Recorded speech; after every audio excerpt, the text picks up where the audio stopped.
Okay. Yeah, just go to from the beginning. Yeah, it's just like that's basic stuff. Okay. Yeah. Okay.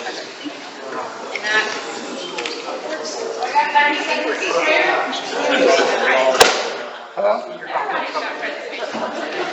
In trouble before I get here. I stayed there. Thank you. Oh, man.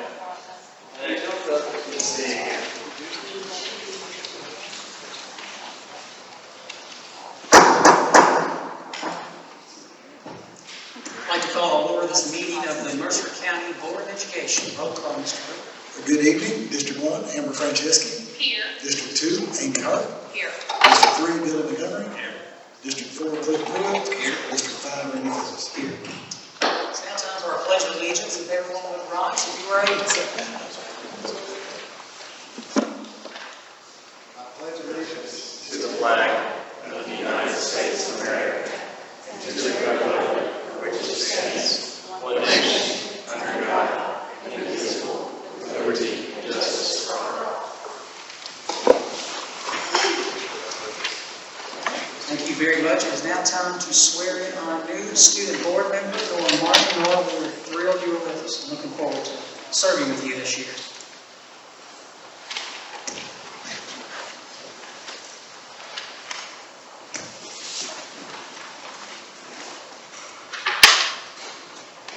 Raise your right hand and repeat after me.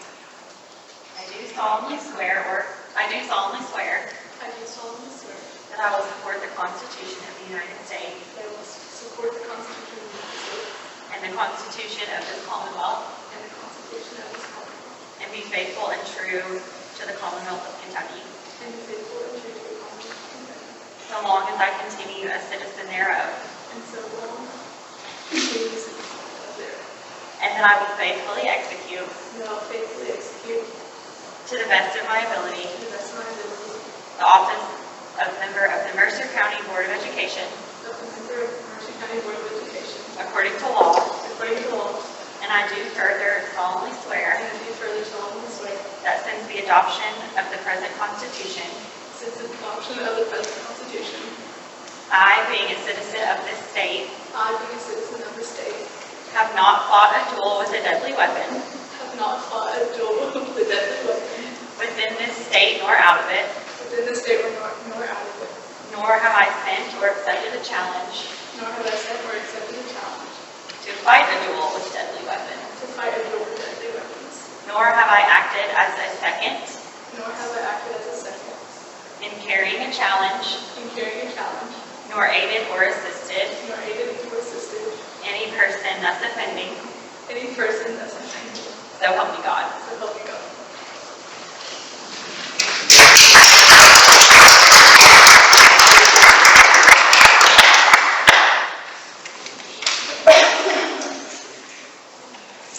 May I please have a motion to approve this evening's agenda?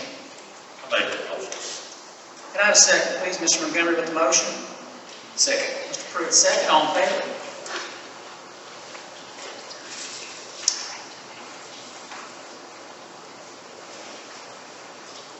So as of this evening, we don't have anyone signed up for public participation. So we will go ahead and move on to our reports. And first up will be our finance officer.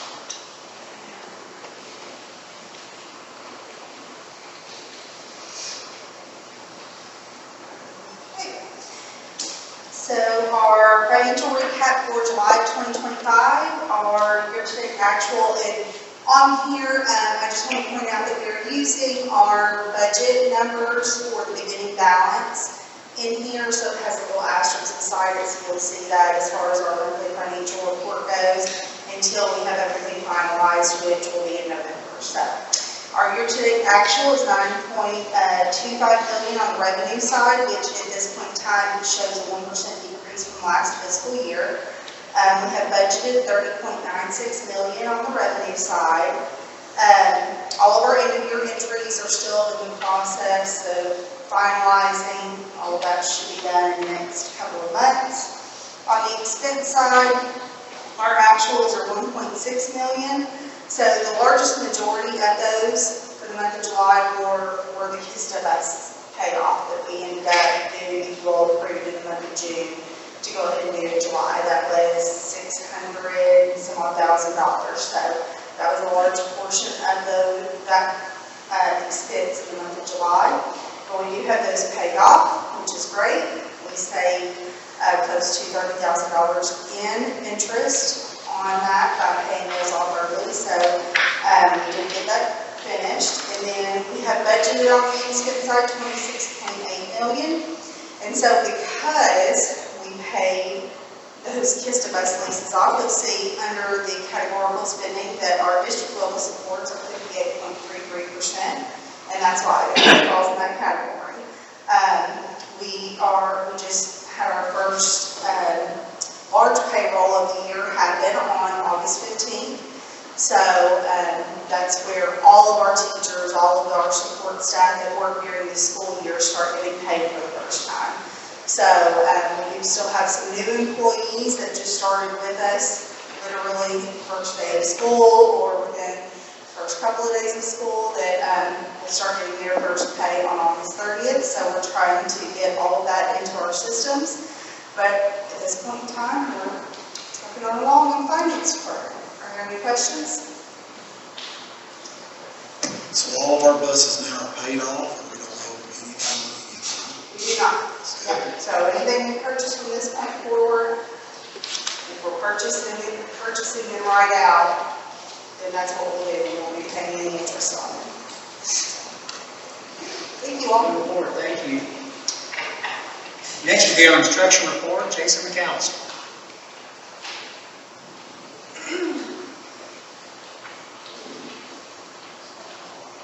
Yeah, I just wanted to give everybody a little update about the start of the year, and we had a great start of the year. Our schools, our principals, and everything start planning for their instructional goals and their plan for the year. They start that back in January and February. So just to give you a little update about what goes on in the instructional world for the first month of school, we did have a great series of professional development at the beginning of the month. A lot of that was based on some of that was based on the Ron Clark things and some of the visits that we took instructional teams to last year, over this last year.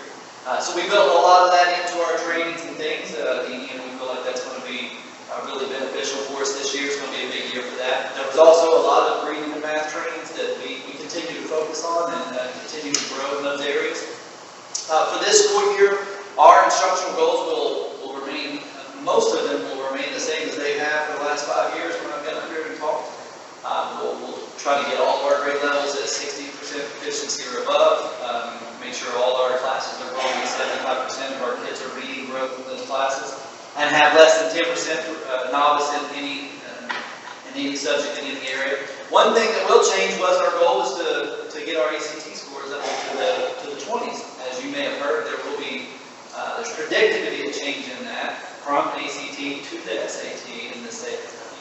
And that is a big deal. That's a big change, obviously, and that came about pretty abruptly at the end of June. And then there is actually a protest in action. So the progress on that is held up.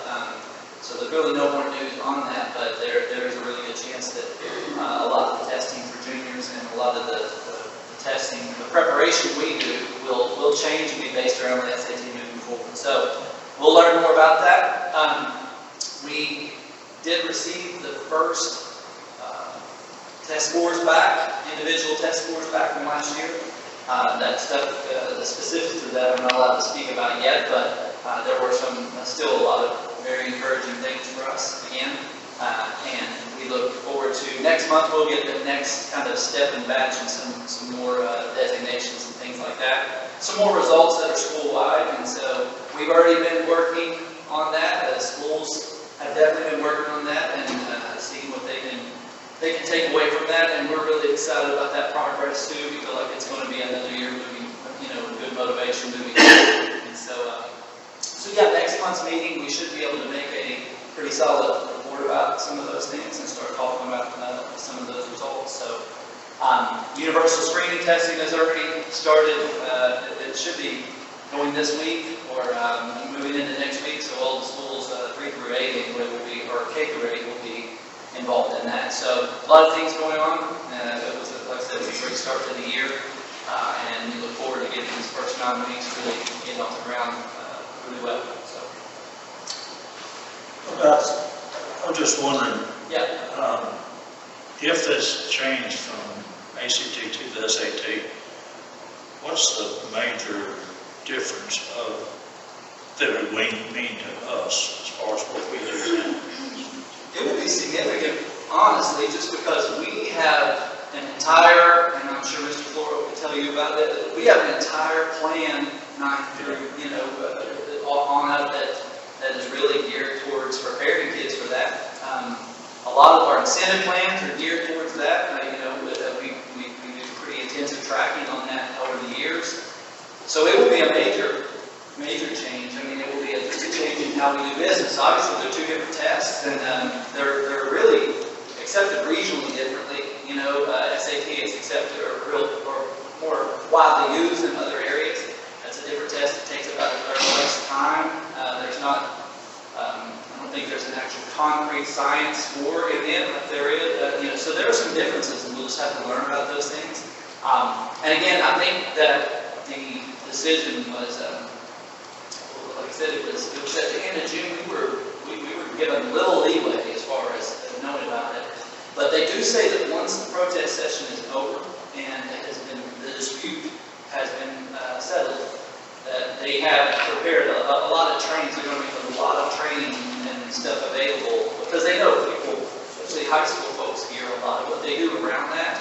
A lot of the things that they buy instructional items that teachers use and stuff like that to try to help them ACT type questioning and things like that. So it'll be a little bit of a task to switch over and get prepared for that. Try to do it the best we possibly can. There's going to be a lot to learn.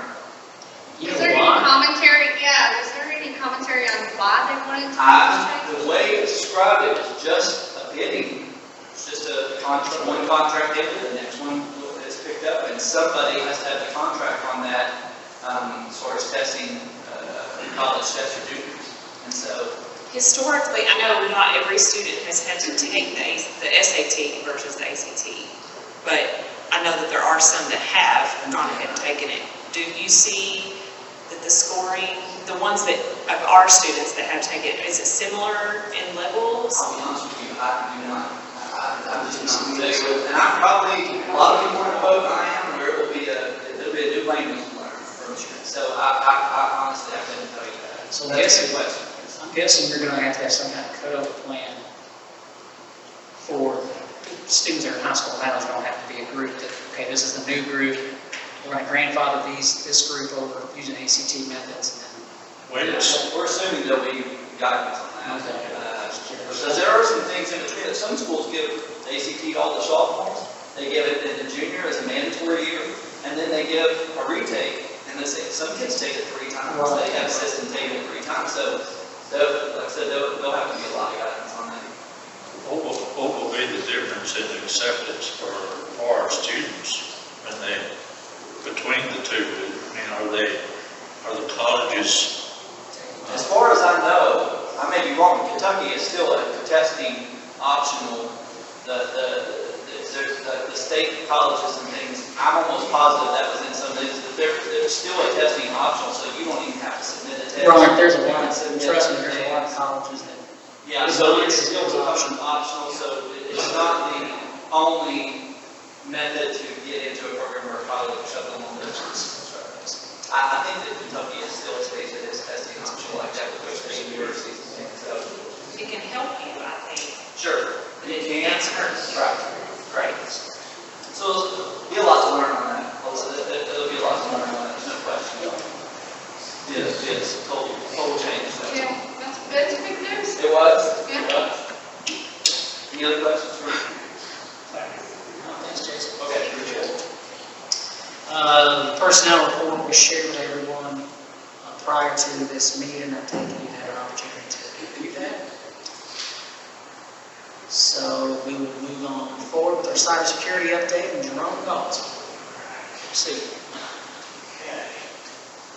Hello everyone. So August is Cybersecurity Awareness Month, and KDE has asked all of the CIOs and Directors of Technology to brief the boards of education, and basically verify that we understand and are aware of the procedures and safeguards for data breaches for student and staff and any kind of personal information that gets breached.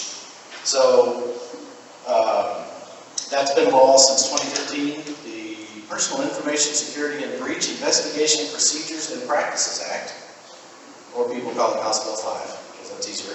So since then, there's been a series of requirements and procedures that we have to follow in the event of any kind of a data breach. Now, my personal idea on this is preventive, right? If you never have a data breach, then you never have to follow all of these procedures.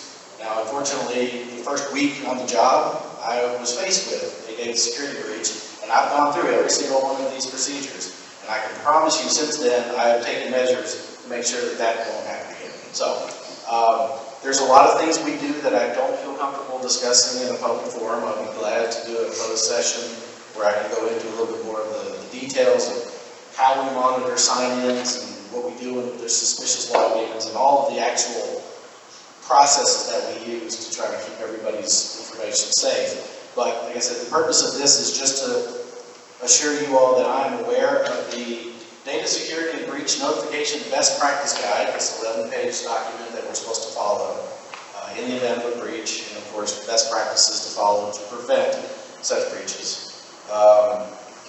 There are certain time limits. Some things we have to do immediately, some things we have to do within 72 hours.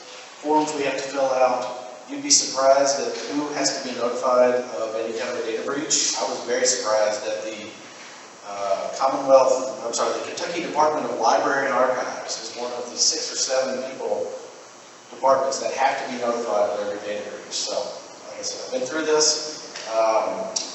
The one thing I did want to share with you, though, is that the most common target, this is probably going to be surprising, the most common target is the Social Security numbers of students. And you can think, well, what good is it to have a Social Security number of a young child? They've got 15 years before anybody is going to be doing any kind of checking on their credit report to see if there's any data breach. So hackers try their best to get Social Security numbers of students any way they can so that they can actually start scams and using those numbers. And the problem with that is almost everything we do with student records involves Social Security numbers. Foster care stuff. I see forms all the time where they're requesting Social Security numbers of students.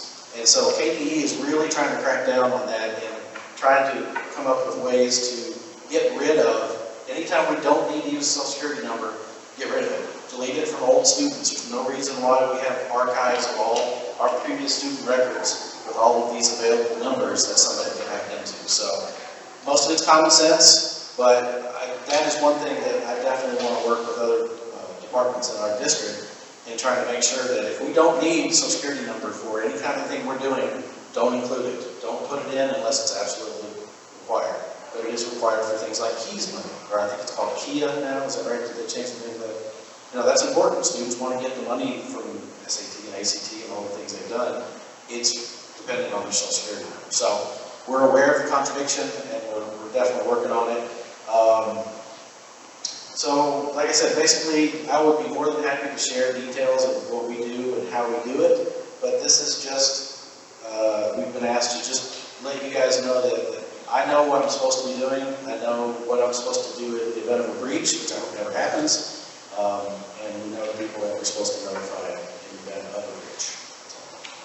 Any questions? So the next time you have that multi-factor authentication and you're not going to have to do this, this is why. Because we don't want any kind of student records or anything hacked.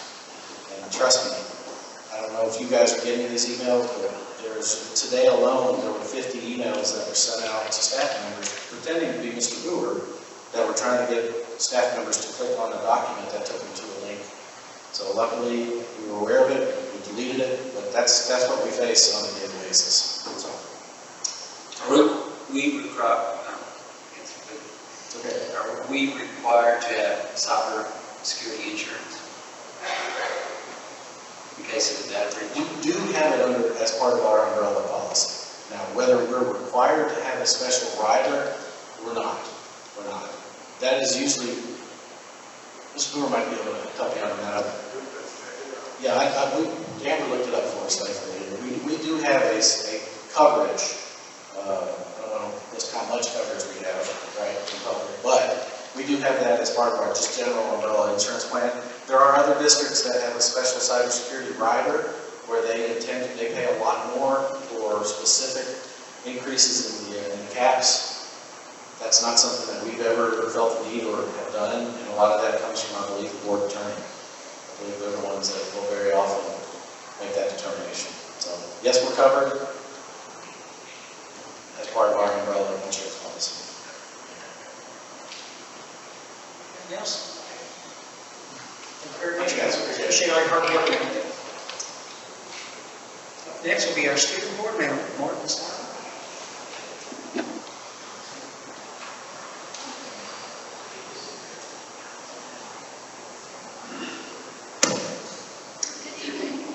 This summer, I had the opportunity to experience 2 amazing programs that helped me grow both academically and personally. My summer began with a trip to Washington, D.C. through an opportunity provided by the Kentucky Electric Cooperatives. While there, we learned about energy efficiency options and the important role cooperatives play in supporting central Kentucky and communities across the U.S. We also had the chance to visit the White House and meet with Kentucky legislators, where we firsthand saw how their work helps keep our state's cooperatives strong. After returning from D.C., I attended the Governor's Scholar Program, a highly selective program where I was honored to spend 5 weeks at the Murray State University. My focus area was cultural anthropology, where we studied the slow food culture and how something as simple as cooking or sharing a meal can strengthen relationships and bring people together. Each week, my class cooked together, and I got to see how it's created stronger bonds and created a sense of unity. In addition to my focus area, I also attended a leadership seminar, which emphasized the importance of taking care of ourselves, avoiding burnout, and being mindful of how we treat others. We learned to respect different perspectives and ideas, which taught me to be a more thoughtful leader in a team. I also attended a general studies class that focused on artificial intelligence, where we explored the exciting possibilities AI brings, as well as the ethical changes and potential negative impacts it could have in the future. GSP brought together more than 340 students across Kentucky, and even though we came from different backgrounds, this program emphasized community and connection. Through this, I created a whole new network of friends and peers, while also gaining new perspectives and skills that I know I will benefit me going forward. Overall, my summer was both exciting and meaningful. Between DC and GSP, I had the chance to learn about leadership, community, and the importance of working together, whether that's through government cooperatives or even just sharing a meal. Most importantly, GSP is an incredible opportunity and program that deserves to be funded and supported because it provides students across Kentucky with life-changing opportunities for growth, connection, and leadership that will continue to benefit our state for years to come. Sounds like you had a busy summer.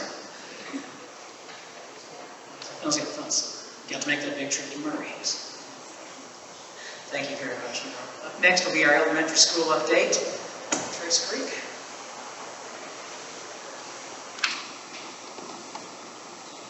Good evening. We've got a nice new video for you guys this week, or this month.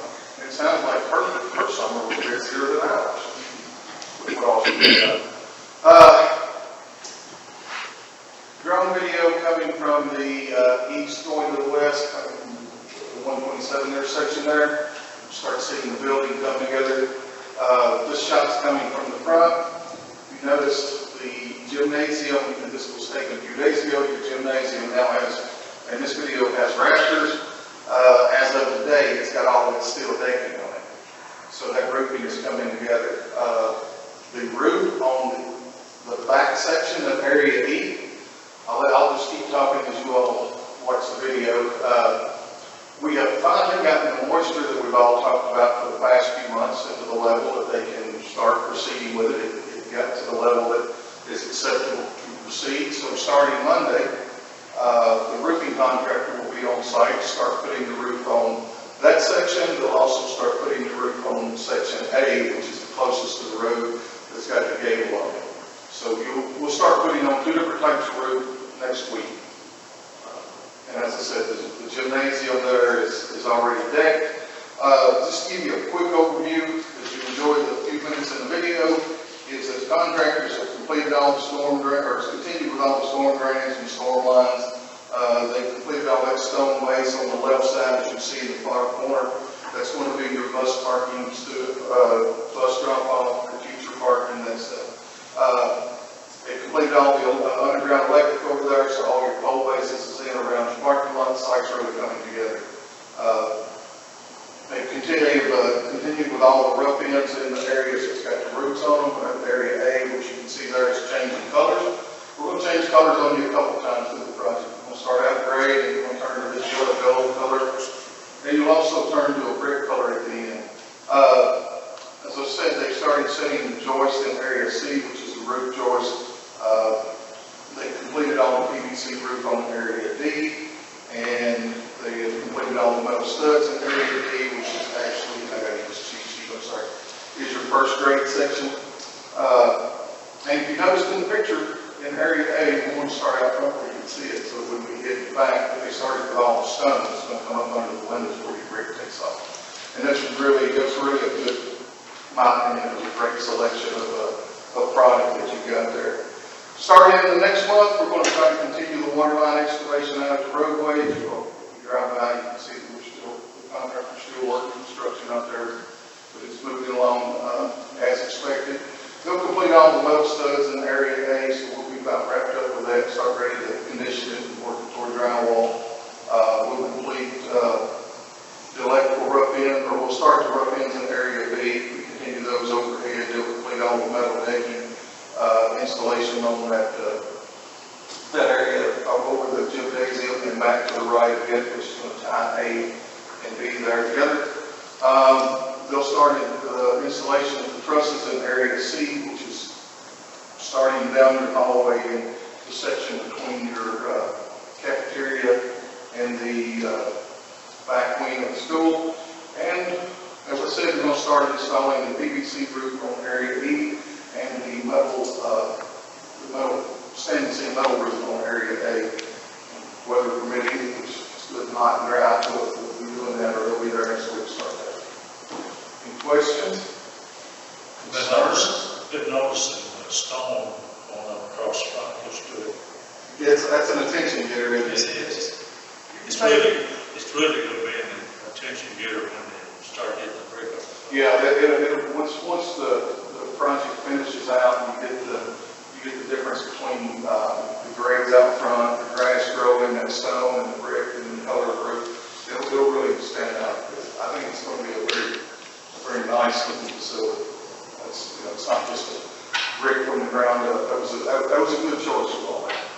So from the sight lines from the road, like I know there's the pile where they dug out the water line, it's raised up a little bit.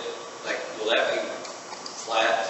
It will not be completely flat. It will transition a little bit from the road down toward the school, because from the elevation, the road elevation is higher than the school is. Okay. But they have. Well, I mean, so they go down, like, you'll be able to drive on the road and look over and not see a little turn or hill. You actually see. Yes, the contractors have started moving the mass earth from the school building toward the road, but they're getting what's convenient and fast. They haven't done the final grading there yet. Where the fence is, it's going to be. Where the old fence comes out, where the old fence is, that'll come out, and there'll be some slope grading done there. If you notice, on the right end of the building, about along that area, they're dropping it down now. They're taking, like 4, 5, 6 feet. 3 or 4 feet, yeah. Just that measure outside. That's where they're hauling off over to the place that beside us, the Wilson property. For so long, it's always looked like we've been looking down in the hole, and they've been trying to get everything done, of course, on that detention system that went under that parking lot as well to get that done. Now they moved over to the right or the east side where that retention pond is going to go, and then started moving back across the front, removing those excess spoils. So it's if you go in there and start looking at it, start to flatten out really well now. Good? I think it looks good, it's coming together, nice. All we gotta do is finish it, right? That'd be good. That's the We goal. appreciate that. That's the goal. That's the goal, is finish it. Finish it when you said you'd finish it. We're pushing everybody as hard as we can.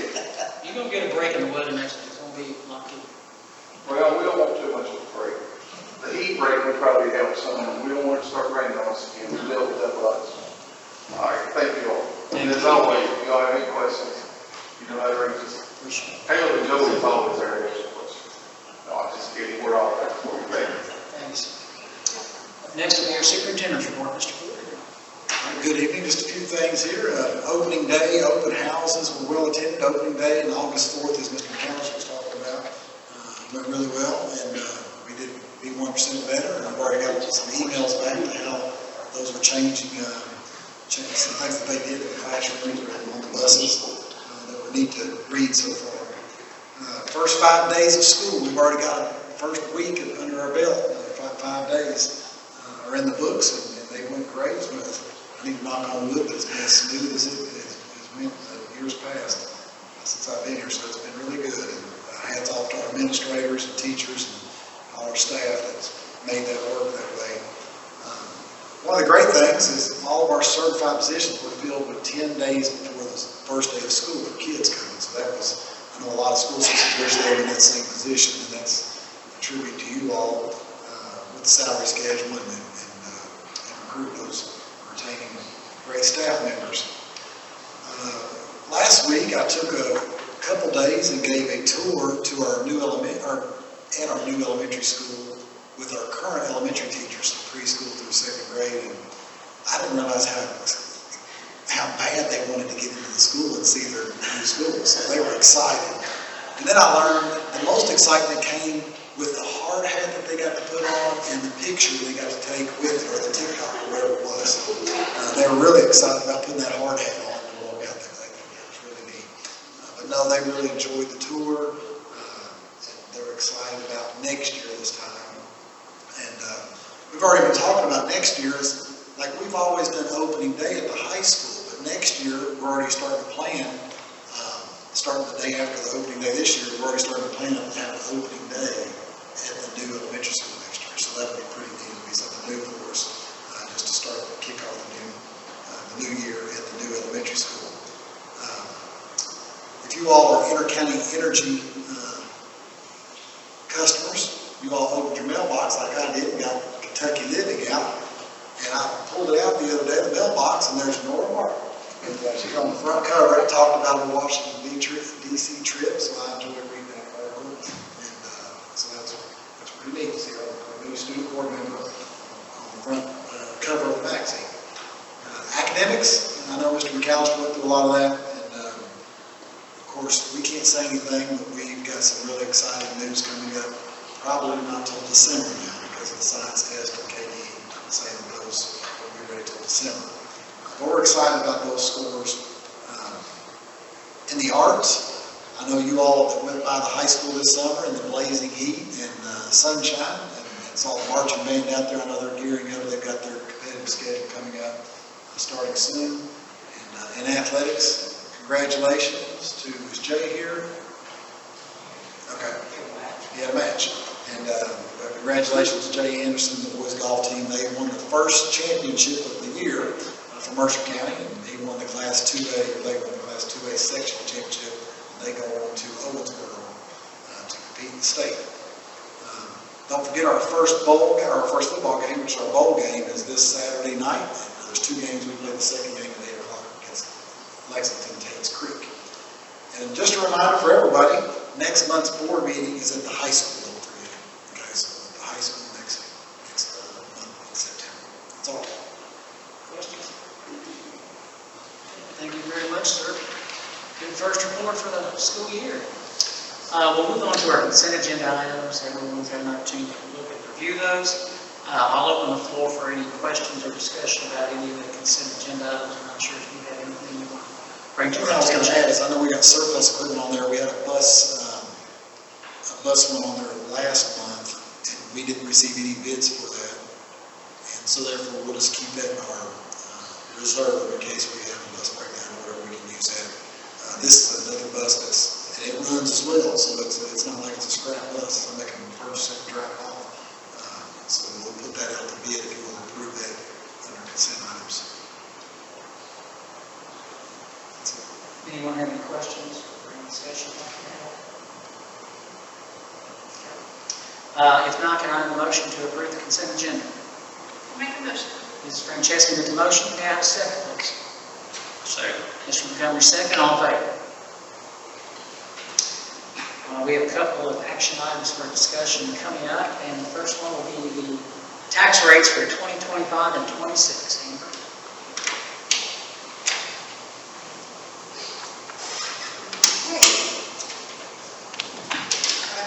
So you all have this information for a little bit because our state certified assessment actually was sent to us on July 24th. And so on July 25th, I got all of this information together for you and sent it to you as a board, so you have plenty of time to look at this. We had a tax hearing last Thursday, and I'll just quickly go over some high points, but basically over the last 13 years, and that's taking the very first rate of the 12-13 school year all the way through the 24-25 school year. Our tax rate has only grown 9 cents per 100 in value of assessed value. On a $100,000 home, that means $90 more in that amount of time. So moving on from that, we have our options for this year.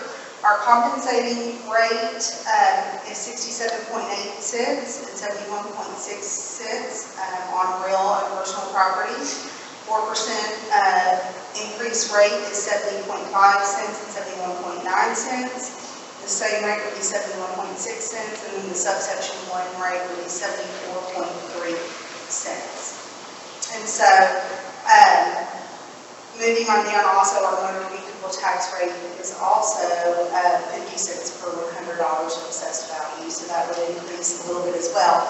And those rates are set by the state, and they give you your maximum value. So we could always, like looking back in our historical, take the max value there as well. Most districts typically do on that one as well. So, as far as our revenue breakdown on those rates, as far as our compensating goes, our general fund revenue would be approximately $9.3 million. The 4% increase would be $9.74 million, and the same rate would be $9.87 million. So we do some adjustments based off of our collection rate, which has stayed around 97%. I did go back and look at our collection rates. I do that every year just to make sure that we're staying on par with that, because we had been fluctuating down a little bit back quite a few years ago, but we're back up to about a 97% collection rate. And then we do pay our sheriff's office a 2.25% commission rate as well. So all of our rates on here and the revenue projected takes into consideration that 97% collection rate and the sheriff's office commission as well. So if you look at some comparisons here between compensating and the 4% rate increase between those two, and a 20-year difference between those two, it's a loss of $8.9 million in revenue. So you look 1 year, and 1 year doesn't look like a huge amount of money, but when you compound that amount of money over many, many years, because it grows off of each other every single year, and that's lost revenue forevermore. You will never be able to gain that revenue back ever. That's where it really kind of hits your budget more and more, if you look at it that way. And then if you do the comparison between the 4% increase rate and then the same rate, it's over the 20 years is a $3.5 million difference. So as far as how additional revenue, no matter what that looks like, will be used, we do take on additional revenue. Obviously, any kind of facility needs. So as we take on new bonds for construction or any kind of facility upgrades ever, whether it be bonded or we're just paying for it out of pocket, or any time we pay for new school buses or anything like that, all of those types of things do need, obviously, more revenue. Instructional support, we're still, utilizing dollars for learning loss recovery. And then we also have a lot of programs that we started in this fiscal year paying for that had previously been paid for with federal dollars that we're no longer receiving, that we were receiving during COVID times and that kind of thing. So we're having to pick those up out of general fund revenues. Staff raises, as we did those, which are great. Thankful as one of your staff members to receive them. But as we receive those raises as staff members, as we give those to our staff members moving on, obviously that costs us more money. And that's an ongoing increasing cost to us. It's never going to decrease as far as those costs go. We have been able to give free school supplies to our students for about 6 years now. And so far we have been able to do that, and that has cost the district roughly $572,000 a day. And then also we picked up dual credit scholarships that we give to our juniors and seniors now. So that's a huge piece that we do as well. And then every single year we see fluctuations in federal and state dollars. And some of that is dependent on our enrollment, some of it is dependent on those budgets at the state and federal levels. And so we can only set our own local revenue. And so in order to do that, that is by setting the tax rate. So as far as how that looks in line with our budget.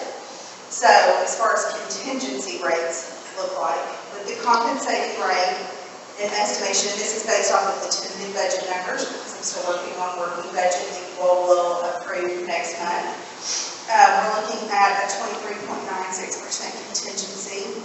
On the 4% rate, that would be 25.25%, and at the same rate, 25.76%. And then I just gave you some comparisons between nearby districts compared to last year's rates, and where we kind of rank among those and what their rates were as well. Are there any questions?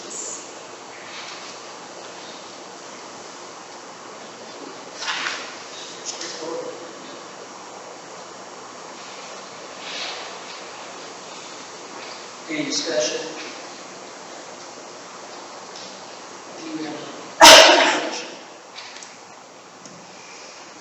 One comment I'd like to make is, we can't stress this enough, and we've done it for you all have approved, because where we want our graduates to graduate and have their first semester of college paid for, that we've always paid those first 15 hours. I don't know what other school system that does that, so, you all, with what you've done over the last few years and finances, that I still think we're the only school that pays for the first 15 college courses while they're going to our high school. So we appreciate that. Of course, she mentioned the backpacks as well. That really helps every family that sends their kids here, that they don't have to go and pay a lot of money for those back to school supplies. But you know what? There's an opportunity here that back in 1920 school year, the tax rate here was 71.8. The last 2 years, it's been 71.6. We've got an opportunity for the third year in a row to keep the same rate, the same exact rate, which still puts us lower than what it was 7 years ago. So I think the situation we're in, all the great things happen. We've got the buses paid off now. We're doing a new construction, a new elementary school. You all done a great job with staff raises over the last 4 years, and looking at maybe building a new athletic stadium. All that considered, we're still able to keep the rate the same. And so my recommendation would just be keep it the same as the last couple of years, and then 71.6. Okay, so Mr. Brewer's made a recommendation. Can I have a motion to keep the same rate? Yes. 71.6. Okay, so we have a motion on the floor to keep the same rate of 71.6. Can I have a second? Second. Mr. Pruitt with a second. Roll call, please. District 1, Yes. District 2, Amy Hart. Yes. District 3, Billy Montgomery. Yes. District 4, 5, reading rules. Yes. Up next, last item of discussion will be Quick Crossing location. That's here from Australia. Give us some options here. She sent me an updated PowerPoint, so you've got 2 attachments. The second one was just added this afternoon, right? You just, so I don't think there's a lot of difference between the two, but we left the initial one. So the PowerPoint here is the one we updated, brush information. I don't know. You can just go to the next slide, Yeah, she was pretty microphone. So we're in the very early beginning phases of kicking off this project, so really we're in like the part left of programming. We got a site survey a couple weeks ago, and we've been analyzing that, looking at the possible locations for where a venue could go. So we want to go through those 3 options with you today, show you the pros and cons, and just kind of see what the differences would be. Comparing the same variables, knowing that the track, the field, and the amenities would be the same, so like taking that as the same cost for all 3 locations, the variable is the site itself, like what earthwork is needed, what utilities are impacted, so that's where the price is going to go up or down. The field itself will be the same in all the options. So, next slide, please. So this is option 1, and I'm going to let Michael, our civil engineer, go through these pros and cons. So the first option we looked at was out in front of the high school. This is a rather large area of gentle slopes. This is also where the majority of your high school drains stormwater. So you've got 3 outlets coming into that area, and there are 3 sinkholes. That's why there's such a gap between the back side of those stands and the front side of that parking lot, because we need to keep those sinkholes kind of maintained and drainage. Of all the 3 sites that we looked at so far, this is the most cost effective. It does have ideal orientation not only for your players, but for your home spectators. They're back to that west setting sun, so they're looking towards the east. Visitors are looking at the setting sun, so they can be blind. It does have direct access from the front of the school. It kind of sets up a potential for a very nice moment leading from the front door to the school, going through the parking lots, and entering right on the back side of that grandstand. Kind of envision the Mercer County store coming straight through that area, kind of a good key concept in that area. It is adjacent to parking. You've got a lot of parking right there, right next to it, so you can have not only home visitors, even park at the softball field outlet and have direct access to the visitor stands. Not a whole lot of room for potential crossover of your home visitors pages. Again, grading and retaining. This does have the least amount of cut fill. We do believe that we can get this venue in at this location without having to retaining walls. We can do it all over. This site does have existing power, water, and sanitary. Very minimal other utilities are in the way of this venue. There is a fiber line, but that fiber line is running between the back of those grandstands and that parking lot. So we would just be crossing it with that access wall from the parking lot to the stadium itself. The cons, it is right in front of the school. It will be the first thing you see when you drive past the school. However, it's not going to block you from 127. You'll still see that siding from the front of the school, but it is what you're going to see when you drive past the front of the school. It's the same.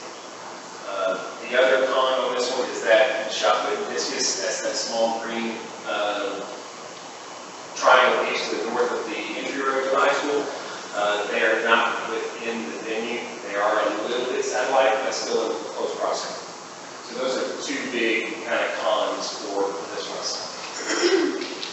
Before we go on, are there any questions about this site? What about,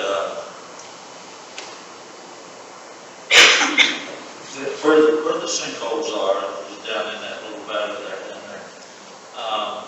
What about the access, like sidewalks and things like that, from the parking lot to the field? How would that be handled? So you can kind of see the break where the front door of your high school is. You can kind of see the break in those two green spaces that kind of cuts through your parking lot. That is the center sidewalk access. The way that lines up, that does not appear that it crosses any of those sinkholes. So we could build that up, have the sinkholes on either side of that, and then that would just kind of be a land bridge across, and we would not be having to deal with overhead across those sinkholes. So you put tile on there for the water to, We would do a bypass culvert to allow that to kind of continuously kind of domino down. Should those sinkholes ever not keep taking water, there is an outlet for water to kind of continue and get out. yeah. Yes, sir. Where are the sinkholes? Can you show me? So, there are three. There's a low depression right here, so we get close, but we can modify this block here in this area. You do have a storm line that comes from your building, daylight's here, and then it filters down into this low area. The second sinkhole is right here. You can kind of see the closed contours and think of it like a bowl. You've got another storm line coming down, and then also discharging into that low area as well. The third one is not actually discharging water from your high school, but it is discharging water from this parking lot. It comes down here, comes across, and then daylight's right here. Your overflow is right here. So if these ever back up right now, it will spill across here and come through the Gulf area and then down through the site. So that is critical to remain intact. And with this land bridge that we would be doing across, you can see it's not directly crossing any of the potential throats of those sinkholes. So we would just make sure that we put a drain tile in there to make sure that continuity flows in there. So it would be one large access for plants, once the park, okay, all come through that. Yes, sir. Unless you wanted to separate that line. Unless you wanted to separate home and visitor. You can have multiple tenant locations. You know, that's what I was wondering too. They could park in the future. Right, and then have access. And then they can have direct access this way, right to those visitor stands. As far as our home fans, it'd be just one large area. Yes, So sir. how many feet is it from the parking lot to the addition gate? So this is 50 yards, about 50 yards. And is there any like restrictions on handicap parking? That's how far away they have to be. Not that I'm aware of for that venue access. We've got other facilities where they have made ADA parking walk much further than that. Your visitors may have a little bit of an issue with ADA parking, but again, you can kind of put them up in the main parking lot. Between the road and the visitors' bleachers, is there enough room for like a wall of trees or kind of? We can definitely do that. And right now, so your main road right there running north-south, that would be high. And so think of this as a slope. So it goes from that road down to those sinkhole locations. You basically take a midpoint of that slope, you cut it in half. We take the top side and on the bottom side and use that to kind of balance that hill.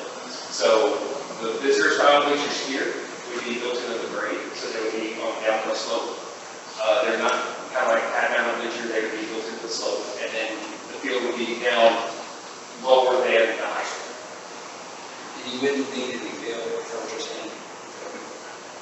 The goal is to be able, whatever it cut on the visitor side, place it underneath the home bleacher side, so that it would balance What's out. the term you used about the, not much, so.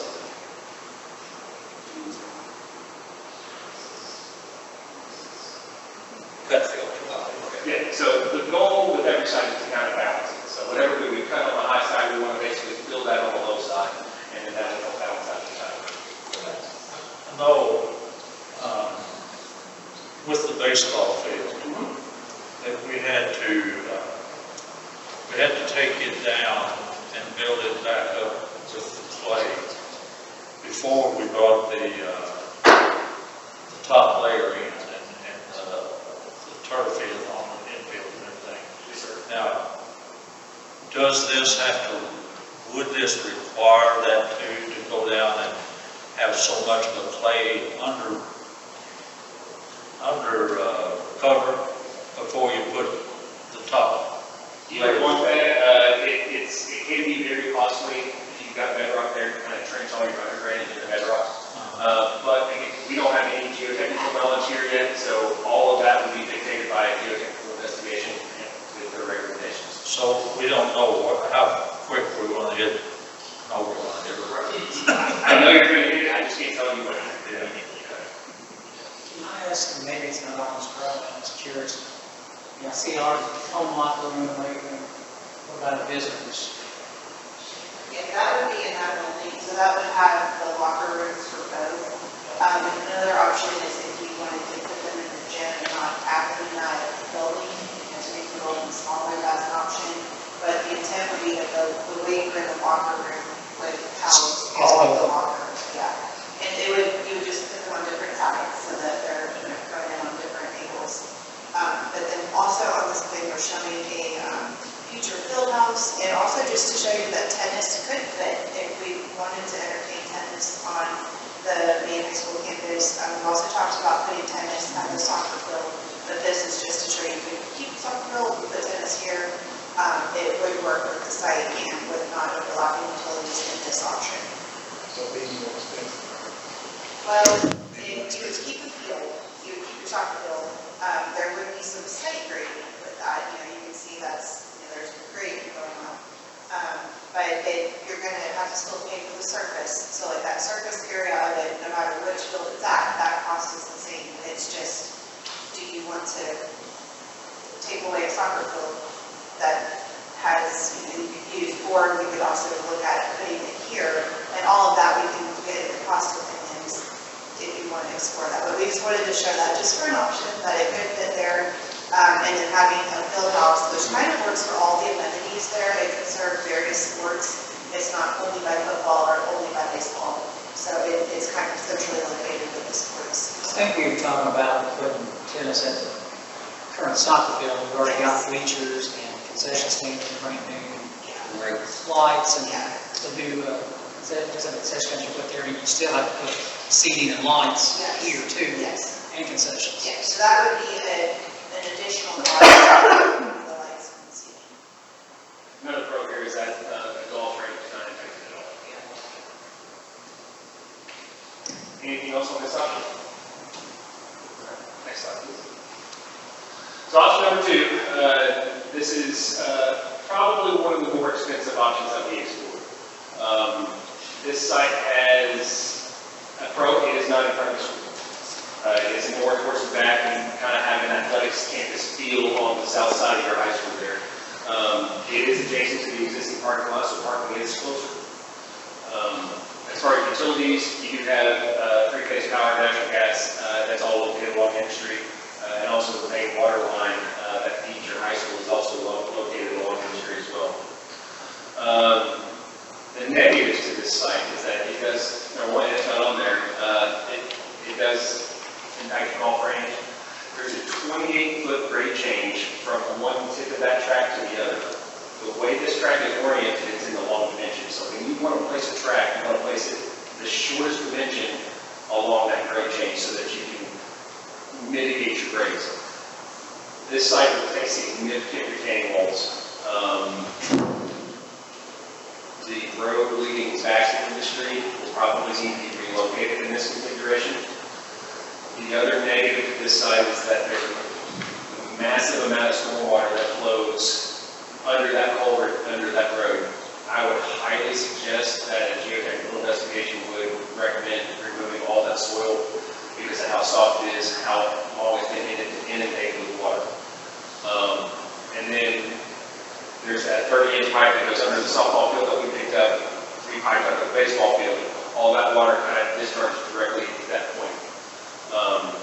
So a lot of negatives to this one. You would almost need like a horseshoe-shaped retaining wall going from about the home grandstands up around the north side of the track and down, back down. It's an awful big area that you need to have a flat grade. So that's one of the biggest hurdles that this site has to overcome, along with the drainage. So this is probably my least favorite. I was going to say, those are visitors. Bleachers are literally right outside the left field wall. Yes. And this site could probably be scooted further to the left. We would have to completely redo that road going to Industry, but that is again another added cost to add that road construction in there. All the other things that we just talked about are still in play with this location. Just kidding, I'm kidding. Option 3, this is the kind of middle of the road option. Again, pro here, it's not just the school, it's in the back of the school. It is adjacent to the parking, and it does have access to all the same utilities that the one to the south had as well. This has a bigger grade change to deal with. There's about 34 feet across this area. And so you're probably doing what we talked about earlier, you're cutting the high side, filling the low side. The problem is we don't have the room to grade all that out. So you're probably still looking at significant retaining walls in this area as well. The other thing we mentioned here is that your main water line, your fire and domestic water service, come right up through the north end zone and feed the backside of your high school. So that would need to be redone to reconnect, meaning your high school shut off at some point in time. That could be mitigated and figured out where you all don't experience that. But it is something to kind of consider that this site will need to be fired off for your high school. Another key issue with this one is normally you want to put your, like we talked about with the site front, you want to put your home visitor, your home spectators with their back to the west. In this instance, we did not want to show the home spectators with their back locally. It is the furthest away from parking, it is the furthest away from any amenities with the high school, and that's, you have to run all your utilities from your high school down to that location. So for that reason, we did show the home grandstands on the east side. That means you all are getting blasted in the evening sun. However, it does make a very nice venue. That home grandstand would be built into the grade, so you would not have any storage under the grandstands, but it would be built into the grade, sloped down, plateau out for your field, and then probably a retaining wall all along the west side of that field to help retain that.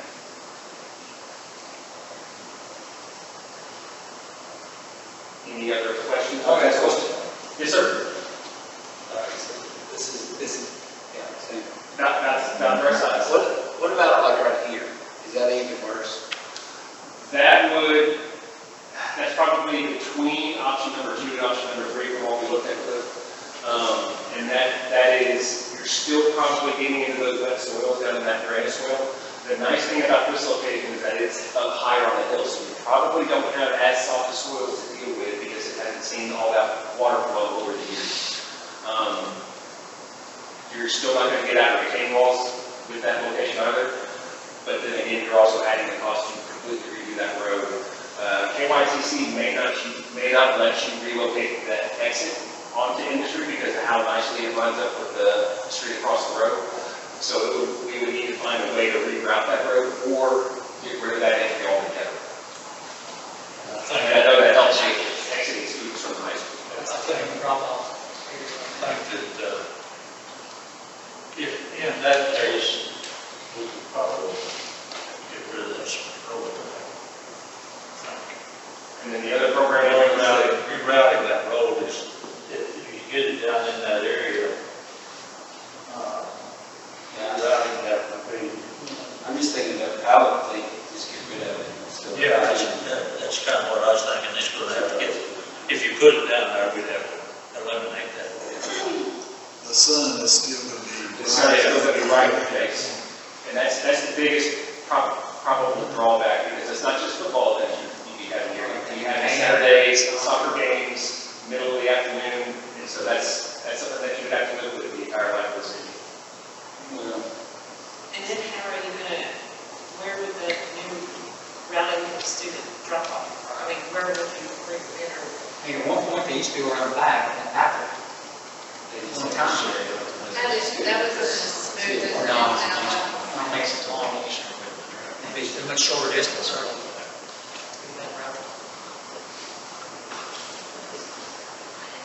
And similar to the other concepts, this also has the same facilities that Beth was mentioning earlier with your concession restaurant building, your locker room, and then your field house as well. And also showing that this could, it would probably impact long drives on the golf area. That's about the only thing that it would impact. I also don't like losing storage from Office Wednesday. You do that, you lose storage area because a lot of times under the home bleachers, you have some storage. So when you look at the bleachers on the slope, you've got very little room between the bottom of the structure and your grade. So there is, like Randy was saying, there is very little to no storage available. Can you store, out of Garrett County, they told us they couldn't store anything under bleachers. Depends what type of bleacher you go with. So you can do a pad metal bleacher, and I call them stick built bleachers, but it's on concrete. You get the vertical supports about every 4 feet. You can stick whatever, pads, goalpost pads, any training equipment, possibly that you can get in a 4-foot pile. That's obviously something we put gates and a fence up where you can secure it. But the other type of bleacher, which is a pier metal bleacher, much bigger structure, which is completely open underneath. So that gives you the maximum storage. That's like molding ring, right? Yes, sir. Yes, sir, it is. So it looks like on option one was the only one where we had the area that would be separate on the other side. Yes, ma'am. Why, is there just not enough space to put it closer, or Can you go what back- was Can you the, go back 2 slides, please? yeah. So, Right. Yes, the reason for that is that we did not want to fill over top of those sinkholes and to provide a space for them. It's got to Primarily- be flat too. Yes, your landing area has to be completely flat for both of those vents. Between the road, between Moberly and the field, there's a down gradient, so it is draining from Moberly down to the track, and then it's flat to the track, and then grading down again towards those sinkholes. So it's still fighting over flat area. Okay. So also, like, right at the bottom corner of the triangle towards me, there's standing water there, a lot before it goes down. I guess there's a sinkhole there as well, There is a, but, but how would that work? what runs under that road there? No, I don't think so. There's our road, we're talking about getting rid of. So, Is there a culvert under is there a that? culvert right here? Yes, there is. Yeah, that's what I thought. There's a culvert there, and there's two on the southern road. Retention, on there. Okay. So how would, so you just kind of. We could back it up further to the east and provide a little spot. You can see that's kind of where our survey information cut off, so we didn't have a lot of that information in that area. Another option is you can see the largest footprint for that discus area is the discus area. The shot put is a much smaller area. You do have an option of what, like Fayette County does. Fayette County has their shot put or their discus inside the track, and they actually throw onto their turf field. Some turf field, actually, more than you can do that. Fayette County understands that they're landlocked, and that's just something they do. So it is an option to consider. So the stadium can't, it has to be centered right where it is, it can't come over some to allow space for that? You're probably shifting the road to allow space for it. Okay. One of the entry roads. Because if I'm remembering correctly, you said like the sinkhole is closest around here, right? Yep, there's 3 So- vertically top, bottom, But right if in that area. you're saying this can't come over here any closer, because we would have to move the road. You would have to move the road, and there needs to be room to transition the grade between the track and your existing road if you're going to try to do that. Okay. But another option is if that entry road were to go up and around, then the discus and top of it could scoot closer, but that's a road cost having to go up and around, keeping that intersection there, so. And if it was master plan for that, we would probably spread those entry roads further apart. I fear that if we end up wanting to do that, it would almost look like an afterthought, like we're taking a road around an entity that shouldn't be there. Yeah. So is that discus area, if we were to add Javelin in the future, would that be big enough? The landing area is about 200 feet, so the difference between the discus and the javelin is that you would need a concrete runway for a javelin. And in that instance, you've got a flat concrete pad with a discus cage with netting that is a depressed cage over So there. it has to be totally separate. You could use the same landing area potentially, but you would need a different runway in the approach to that landing area. Thoughts, we talked about, in that option one, parking is the best of this option one, because you've got the opponents gonna be at the future parking where softball, baseball is. You've got the home where the high school is. You've got overflow at the current soccer field and intermediate that can be across the street. And the further you bring it around back, you lose that short walk. And then another thing I was thinking is, you know, that geothermal field, I know I've asked you all before about like putting tennis courts because it's completely flat. But what about a discus and shot put on top of that geothermal? I mean, that's about the distance of, like when you go to Kentucky, it's not right there. You gotta walk a little bit to the discus.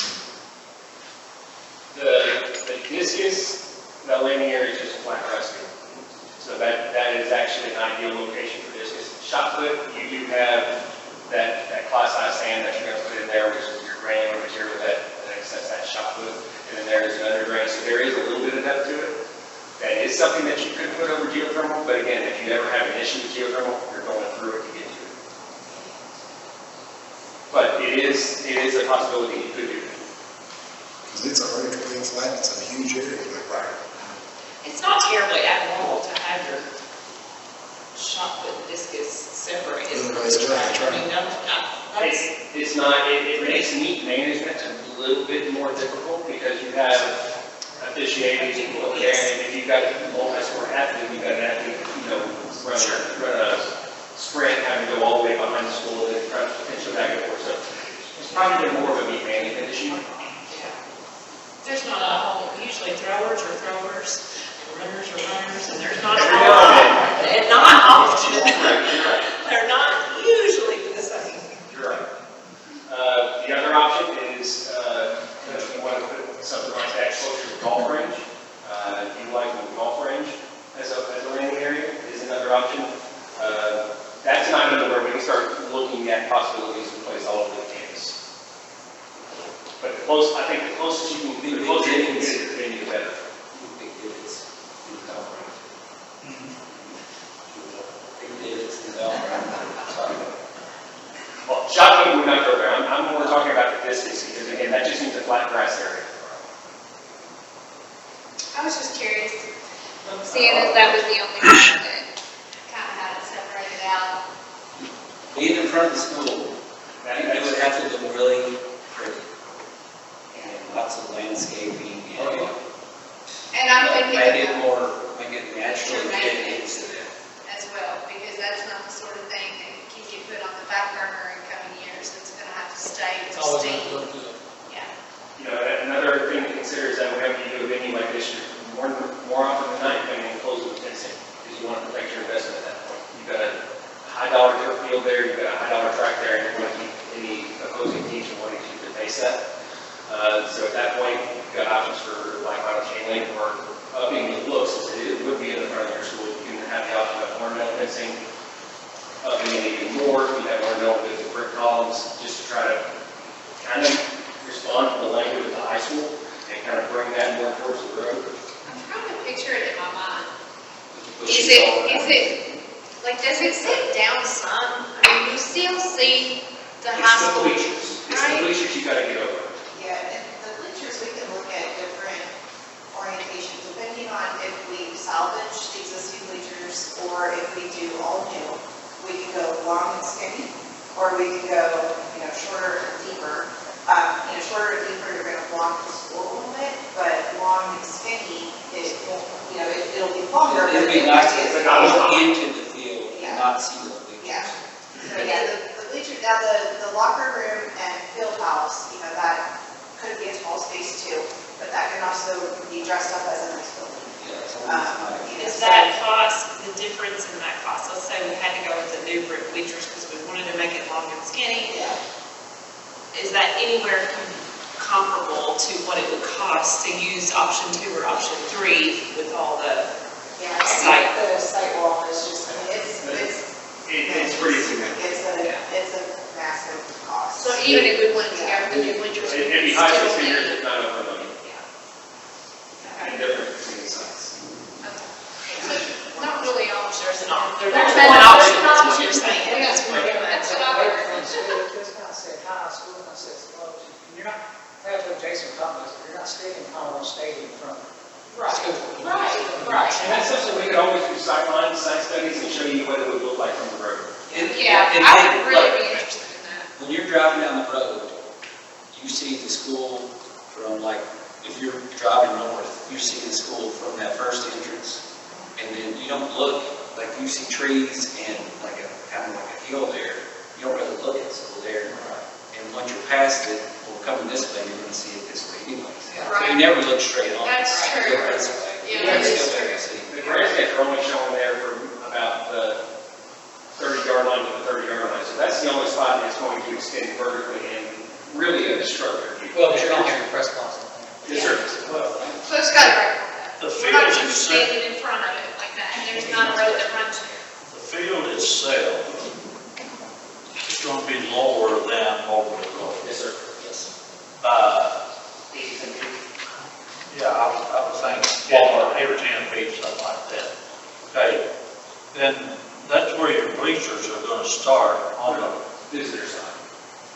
right, Yes, sir. and they're not gonna be as tall as the home are, but the home is still gonna be started on that level.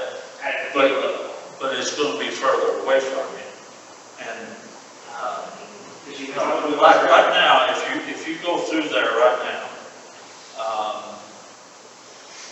there's very few people that will look at the front of the school, It will be before you get to the school, or after you pass the school, coming back the other direction, because of that mound there now, kind of blocks it in. And your home races, you probably want to start with those elevated anyway, because you want your spectators to be able to see over your track. So again, that's adding height, but again, you're not looking at a very wide view and a very tall bleacher, not Commonwealth Stadium blocking your school. I can't see it taken away from the school. And they're all considerations for you all. Any other thoughts or questions on these vehicles? I mean, I do like to let this our thing stare in the sun. Well, better, Well, I do PA, I really don't want to stare in the sun. I mean, sunglasses. Well, I just have one question that I asked Mr. Brewer about. I'm concerned with track storage on all these, just because I know how much the track equipment costs. And that's what I talked to Mr. Brewer about. I don't know, under these bleachers, if you use, what we already have, obviously, I don't think you can have a lot of storage underneath, but the pole vault pit, the high jump pit, all of those pits are really expensive. And if we're gonna upgrade to this kind of facility, I don't know, where is all the track stuff gonna be stored? All the hurdles, because that's a massive amount of equipment. So, and again, depending on what type of bleacher you go with, if you do the storage under the bleachers, we typically fence off under the bleachers so it is secure for you. The other option is when we start to look at programmatic elements for the buildings, you could have storage built into the building space, that you could move those pads from the venue into your facilities at that point. So we could always look at storage for you and design something that will work and fit your needs.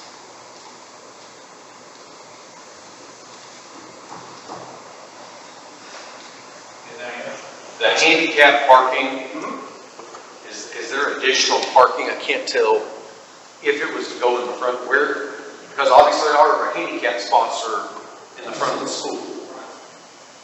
So you have to have them down by the field also.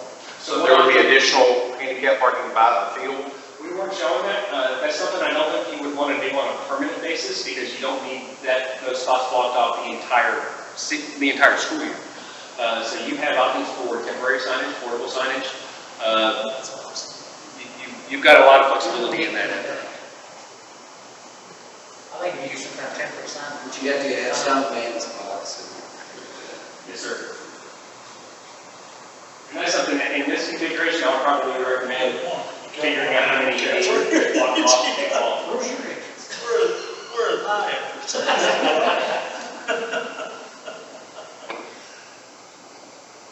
I may have to park up there in that little corner, right where you come off the road. Just make a spot right up there.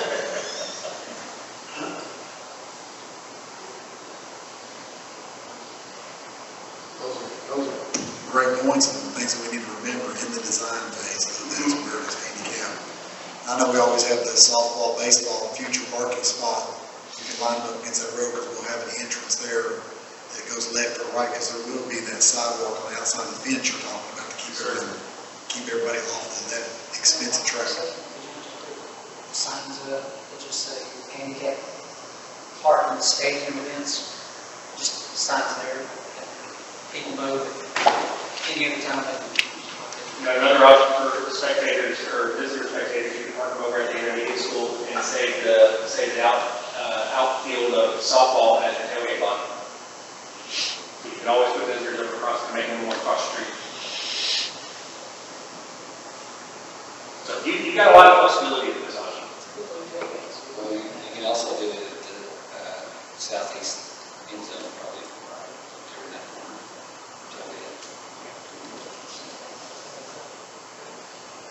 So what's our next steps here? Right. What do we need to do? Yeah, could you go back to the second slide, please? So, we're still just looking at the programming, but if you all are good with option one, we can continue to explore that, and we'll move into schematic design, or SEs. Our goal is that at the September board meeting, we would come back and have a PG1 and schematic design drawings for your review and approval. So we'll steam ahead to get all of that program, the spaces, create the building plans, and start to get them generated.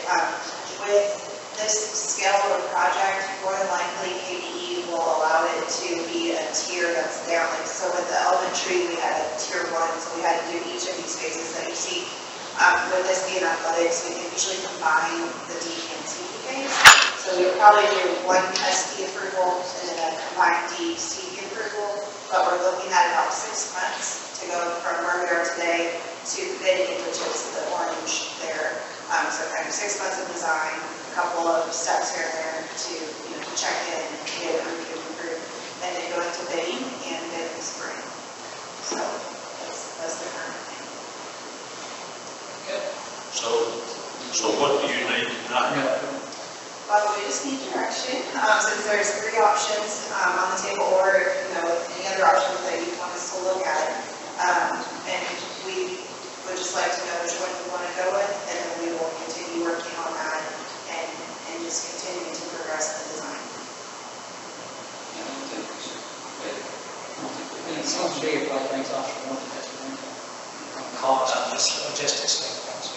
I don't think there is an option. Option one is, what your thoughts right now, option one is the, probably the least expensive for It's us. the most economical of all the options. Like And that's based on the available area you've got left on the high school site. With all of the field being the same in all 3, it's the site and the utilities that are different. When we initially started thinking about this, our thoughts at the time was to put it in front of school. Well, when we found the sinkholes, then thought we might have to change directions there. But now, from that, thinking that, well, we can make it work, so. Since we do have no activities there, if you do select the site, we can probably do a higher level of a geotechnical investigation, do some geophysical investigation, try to map some of those sinkholes, find out as much about them as we can. But again, you all know better than most, is that once you start opening up the ground, there's no telling what you're really going to find. I think Just one quick question. If construction was to begin on the front of the school, what would construction do to the daily operations of those 2 entrance roads? Because that's our 2 main arteries into the high school. What we would probably do is put a construction entrance off of that through the middle, cut them up really. That would allow you all the most flexibility and it would not inhibit your daily operations of traffic. Similar, I was gonna say similar to baseball, softball, how they have that. Hit that on the back. good thought. That's a good question.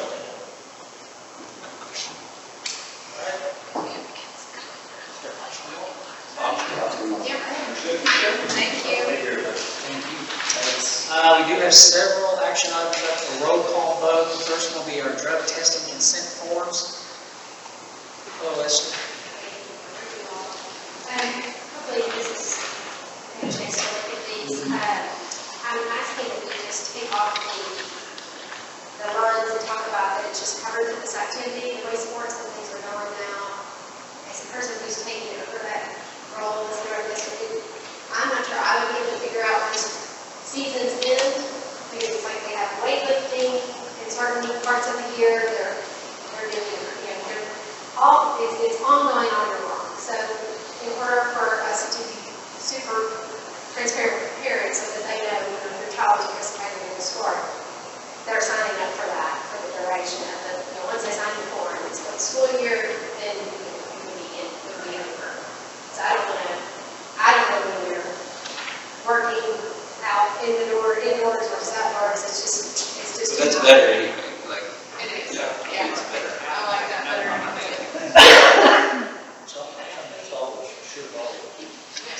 Well, the policy never cited that it wasn't, but our consent forms did, so I think it's a little confusing, and I just wanted it to be clear. And so I just need, wondering, this is just the procedures, not the policy itself, so. Do we need a motion on this? Can I please have a motion to accept the policy? Motion. Ms. Franceschi makes a motion, can I have a second? I'll second. All right, Mrs. Hart, second. Roll call, please. District 1, April Franceschi. Yes. District 2, Amy Hart. Yes. District 3, Billy Montgomery. Yes. District 4, Cliff Pruitt. Yes. District 5, Randy Phillips. Yes. Thank you. Thank you. We have several change orders coming up. And I guess, David, you're presenting all these, correct? I'm on the agenda. All right. Start with the first one, make sure we're on the right one. 10.12, or 10-12. 10-12 is a credit from your payer where you're elected to remove the accent walls in all the classrooms and go with all the walls being the same color. It doesn't change the labor cost because it doesn't matter if it's put on white, pink, blue, purple. But there is a credit of $1,880 in savings without having to go to a secondary road. Questions? Never any questions when you get. I'll make a motion to We're approve. gonna get ready, we're on fire. Okay, Mr. Pruitt puts the motion on the floor, can I have a second? Second. Mr. Montgomery, second. Roll call, please. District 1, Amber Franceschi. Yes. District 2, Amy Hart. Yes. District 3, Billy Montgomery. Yes. District 4, Cliff Pruitt. Yes. District 5, Randy Phillips. Yes. Change order number 11. All right, change order number 11, we've already talked about a couple of months ago. This was the one where the roof installation had to be changed to get the slope on the roof. Maybe a break here. And we worked together for a not to exceed price, and at the end of the day, the total price actually came in quite a bit less than the not to exceed at $20,460. I'll make a motion to approve. Motion on the floor by Mr. Pruitt, can I have a second? Second. Mr. Montgomery, second. Roll call. District 1, Amber Franceschi. Yes. District 2, Amy Hart. Yes. District 3, Billy Montgomery. Yes. District 4, Cliff Pruitt. Yes. District 5, Randy Phillips. Yes. Change order number 12. Change order number 12, this is for some security camera locations. It's actually part 1 of 2, because there is a secondary change order to the supplier, but it changes something after review with Mr. Brewer and Jerome, and Mr.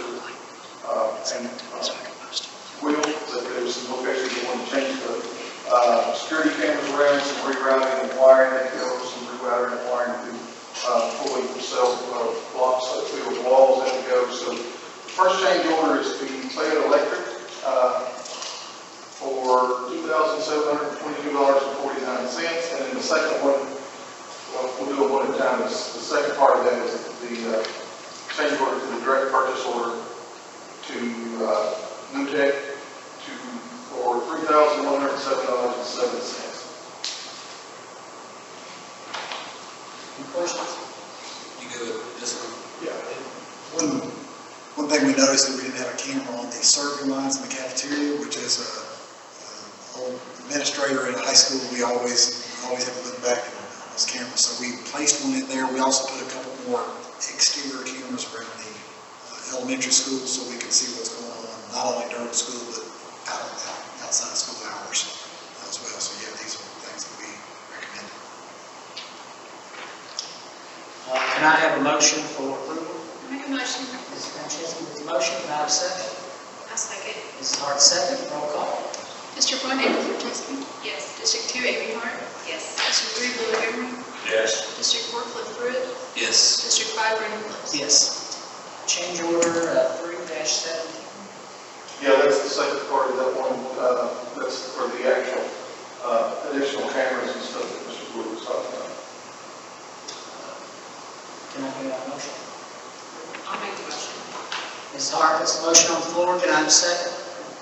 Second. Mr. Montgomery, second, roll call please. District 1, Amy Franceschi. Yes. District 2, Amy Hart. Yes. District 3, Billy Goodman. Yes. District 4, Cliff Pruitt. Yes. District 5, Brandon Phillips. Yes. Change order 13-1. All right, this one gets long because it involves multiple different contractors. And the purpose of this is the transformer has to be moved away from the building X amount of feet per KU's requirement, designation. It's a little bit confusing. I'm going to speak a little bit for RTA, and if I get it crossways, I want them to jump up and wave their hands and tell me I am. But standard practice from all design teams is the transformer has to be X amount of feet away from the building. Well, in this, we use the term district for KU. KU is requiring this one to be X amount of feet from the closest door. I have that reversed. It's supposed to be X amount of feet. Typically, it's X amount of feet from the closest door to the transformer.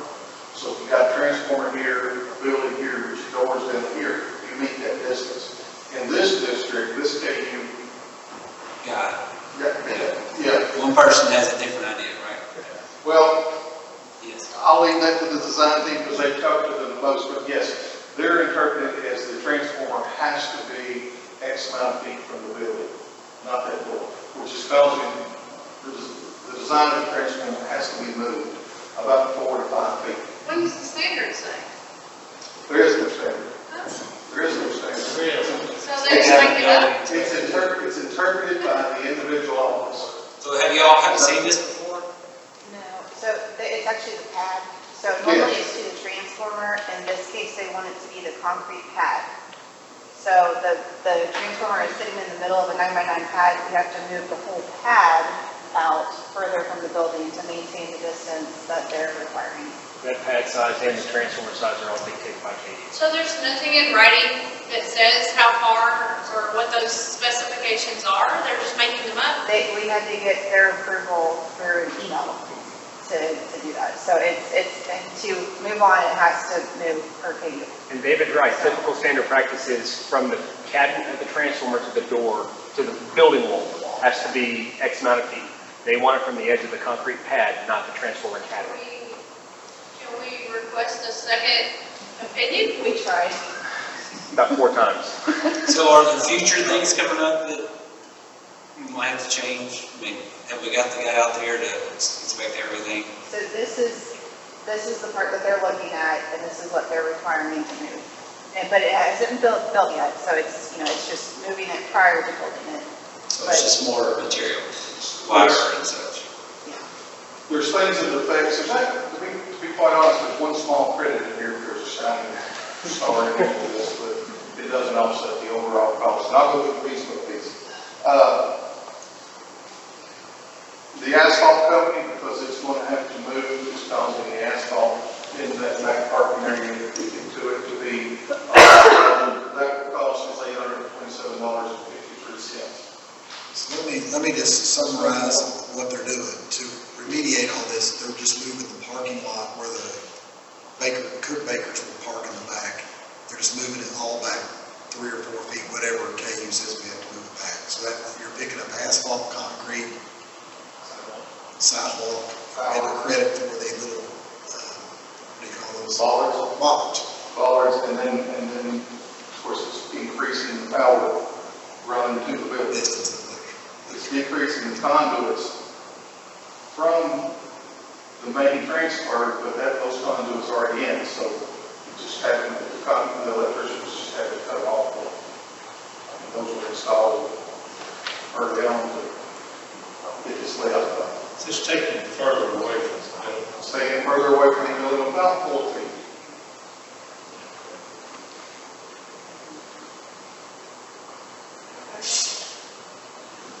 So we'll go through them one at a time.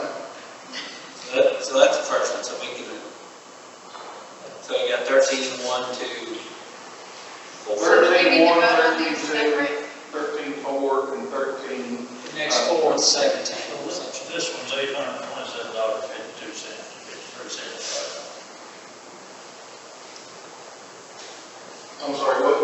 This one is $827.53. Yes, this is the asphalt contract, the additional asphalt is going to have to be used to expand that parking So area. this is this part, this change we're going to approve, move the next. Because you have individual contractors with each one of these This contractors, we have to do a change order for each one. Yeah, this just covers the park and the Yeah.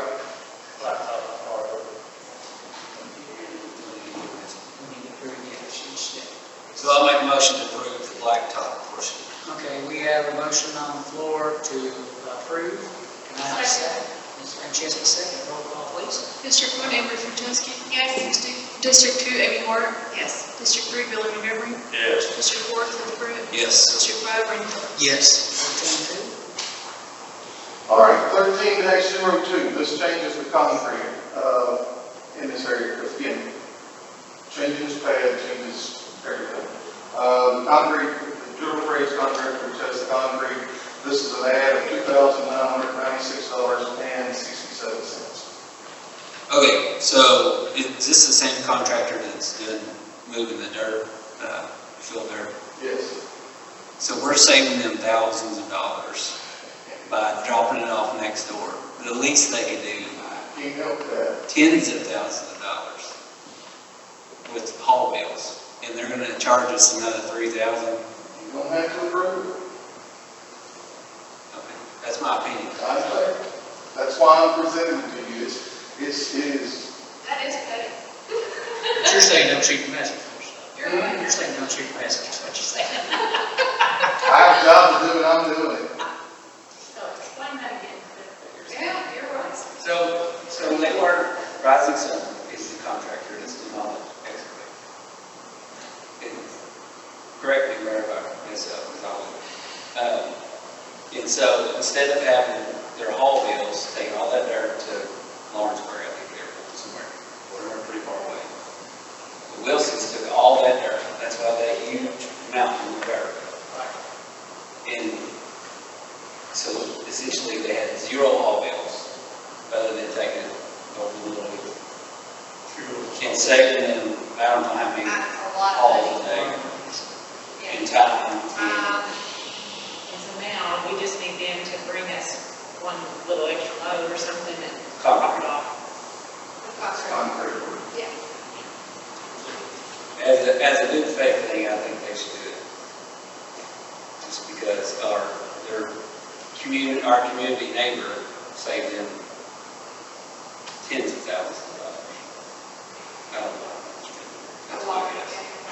Would you like for us to set up a meeting with them for you? You can express your position there, I'd be glad to. So if we don't approve this tonight, we do want to set a meeting, you can come back next month if need be. Anything gonna delay the project, that's my business. It's You just- gotta get the transformer moved, and they're also doing the back end transformer. So that's not changed, right? You gotta get the transformer moved. Still includes the pad size, it's the sidewalk getting to the pad, right? That's what this is.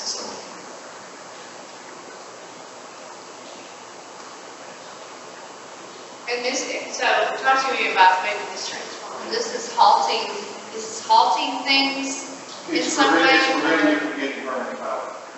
You have that transformer, you can't get permanent power in the building. So if this was delayed a month, it would be a big deal or no?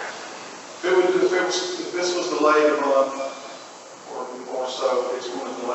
permanent power in the building. Any permanent power in the building is going to affect us to be able to temporary condition the building, which is going to impact the finishes and stuff.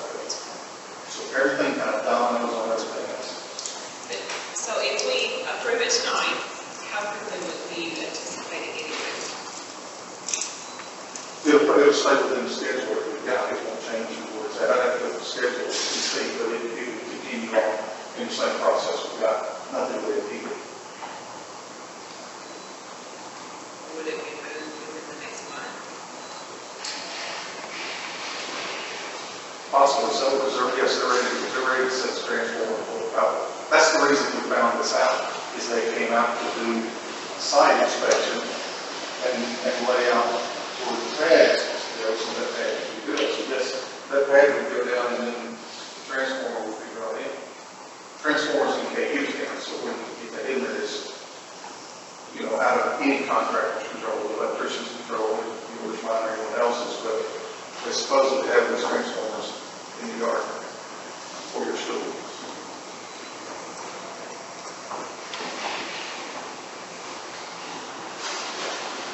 I don't know the Wayne in person, but, There's a principal part. there is a principal. I understand, I And understand a point should be made. I see Donnie Napier's name on there, I'll make sure to email him. You know Donnie? I don't know him, but I want to. Okay. I thought you Donnie might have been good friends. No, Yeah, he's a good friend. I'll express, I mean, the way things move. I don't know, I'm just used to it. Thanks for helping me out. Thanks for the opportunity to help you. I don't know, can I put this into perspective for you all? I work for you all, okay? Again, I'm not up here advocating for any of these guys. These are my job to be your representative in trying to make this project go as fast as we can with the amount of days that we've had challenged with the weather. But I want to share just a small piece of information so you all understand exactly where this project's at in the grand scheme of things. You've had two big change orders on this project. One of them being that sinkhole that we've all talked about and dealt with. And the other one was the terrazzo that you wanted to add, that you have added to the hallways. If you don't count those two, because those two are truly, one's a one, and the sinkhole was, I think we can all agree, was an unknown. Right. Before tonight, you've had $25,560 in change orders on this project. That is, per percentage of the project value, that is 0.0008%. You know what the national average is on the project? Determined by the American Institute of Architects, 5.9%. And we're 60 to 65% complete, and you're at 0.0008.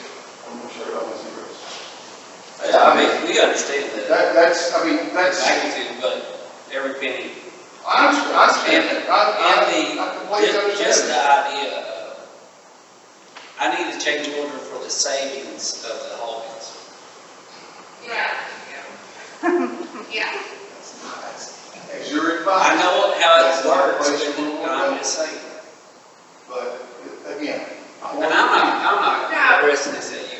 We're not, look, I know you're just, I think you need to, I'm trying to- I'm okay to approve it, but I just think it's important that we are able to say that we see that that's not really. And thank you for I sharing don't- that I number just- too. I mean, that does kind of put it in some perspective. I That was helpful. just want to know what your team has been able to do thus far through the project. Now, we've got some more to talk about, but that's where we're at. that's why we hired you for football. I've looked at it. Because we know you do a good job. I appreciate that, but we're still at the position we're at. We're either going to move forward or we're not. So, it's your building. it's your call, I work for you. I give you my opinion as you ask it, and that's what we're on. Anybody want to make a motion?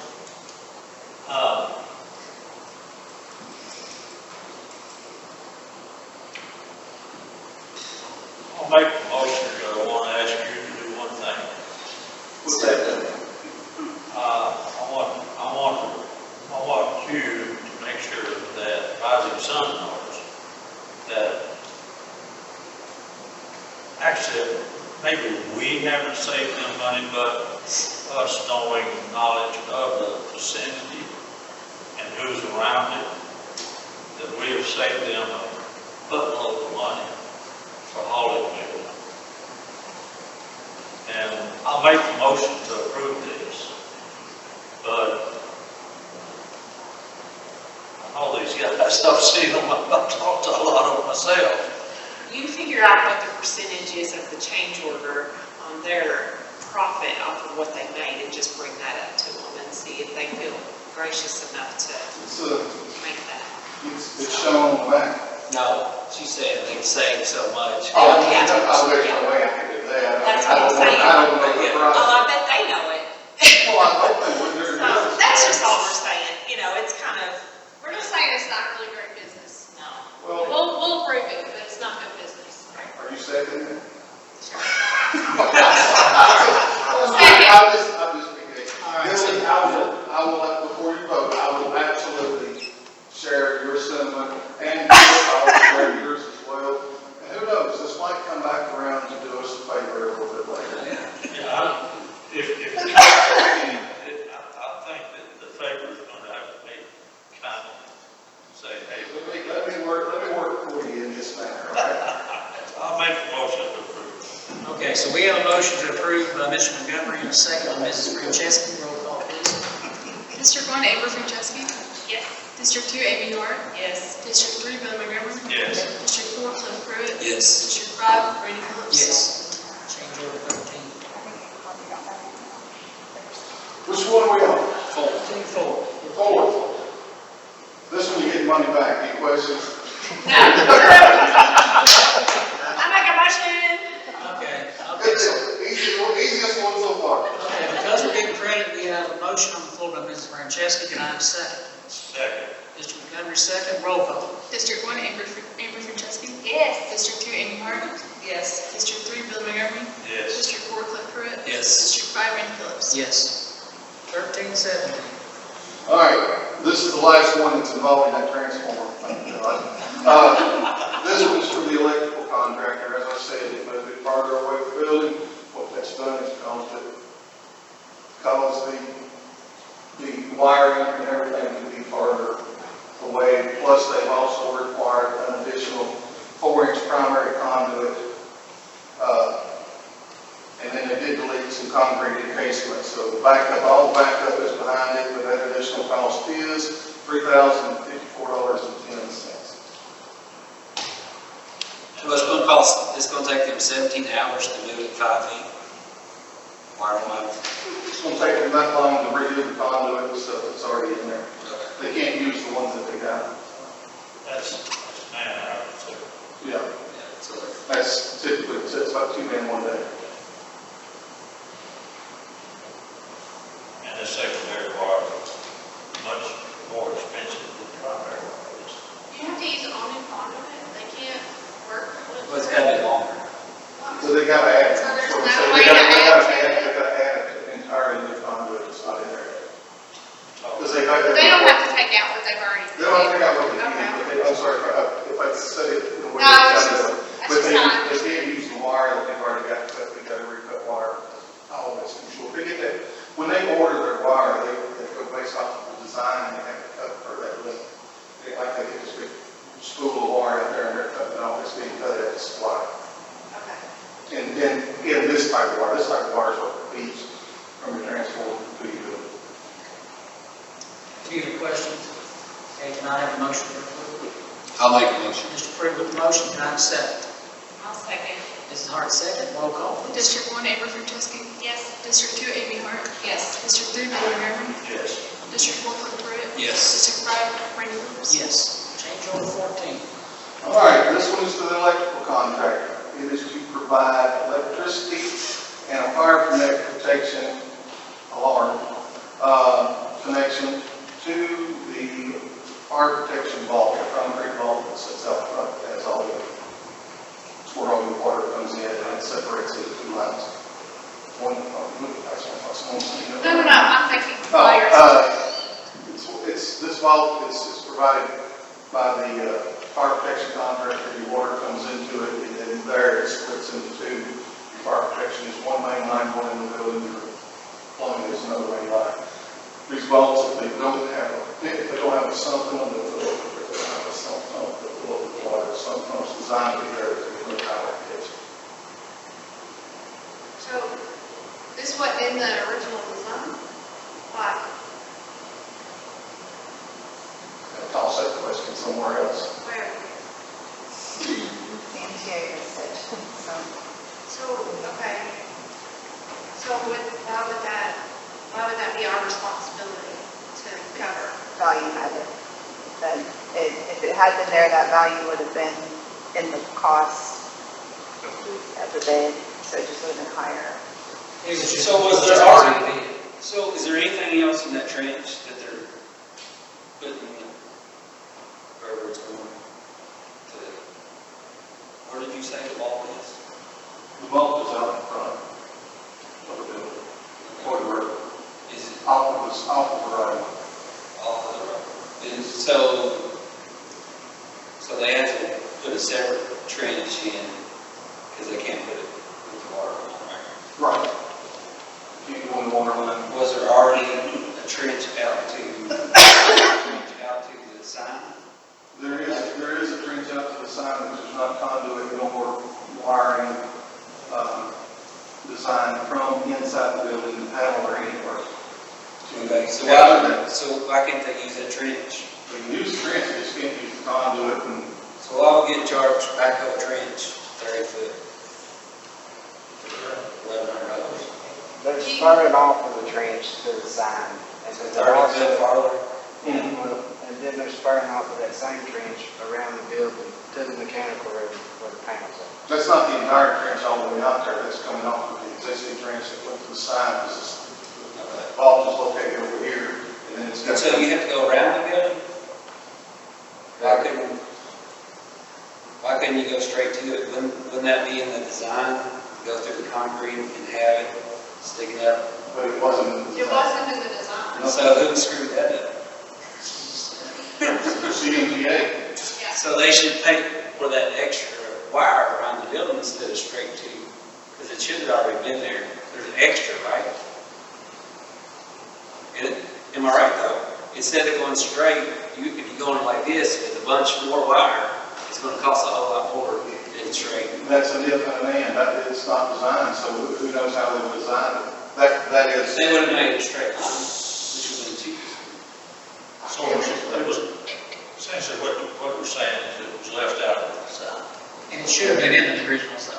So So it's we- causing us to have more material to go around the building instead of straight to the. So I guess basically what she's saying, CMT was left it off, it should have been on there. So that charge should have originally been there. Either way, we're paying, but Cliff makes a good point, with the design, it was a little shorter route to go, and maybe we're beyond that point, I don't know, I guess that's the question. That's a question for the electrical engineer. But it should have been part of the original cost, it would have been included. So we're either paying this, we're either adding to it now, or it would have been part of the original. That's the definition of value added. It's just more material than Just putting it all around.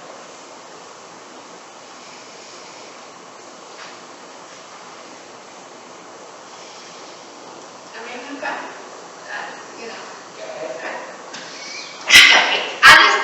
I just, here's my thing, we expect, I agree, I agree, but here we are, so what do you? Wouldn't that automatically be assumed that it is there and you would price that into that you have to have electric to something? Contractors only bid what's on the drawing, that's how they can stay competitive, who bid against it. So who found the error? Electrical contractor.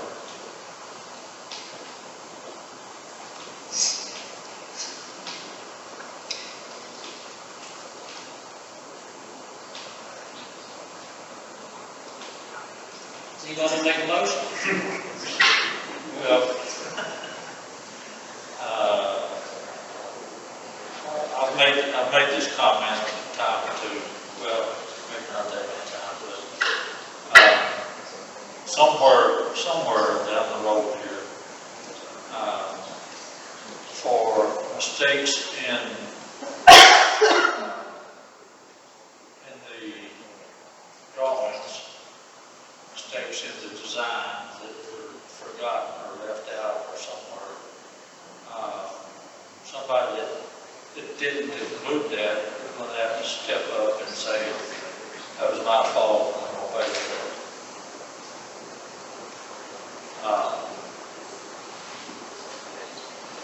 So, wherever that ball lands, then you're going to have to make another little talk with somebody, whoever it is, to say, hey, this has got to stop. Oh, I knew that now. I knew that now. Yeah, I know it. See, I worked for her. I'm just kidding, man. I'm just So, the kidding. thing is, guys, That's why I'm saying this right now. we know that things come up. We know that there's gonna be a sinkhole when you didn't know there was gonna be a sinkhole. There's gonna be, but, and that's the reason you have a little nest egg, a cushion, you know, these are the things you anticipate, but you don't anticipate electric not being in the design. No, but what I will say, and in all honesty, straightforward as your construction manager, and so that's why you hired me for the next one, you may fire me before we get there, but to be actually honest with you, and that's what I promise you my finger, and that's what I'll always be. Everybody that touches this is human, just like you guys are. Everybody makes a mistake. Now, KDE requires you as an entity to hold the contingency. That's what your contingency is for. It's for unknowns and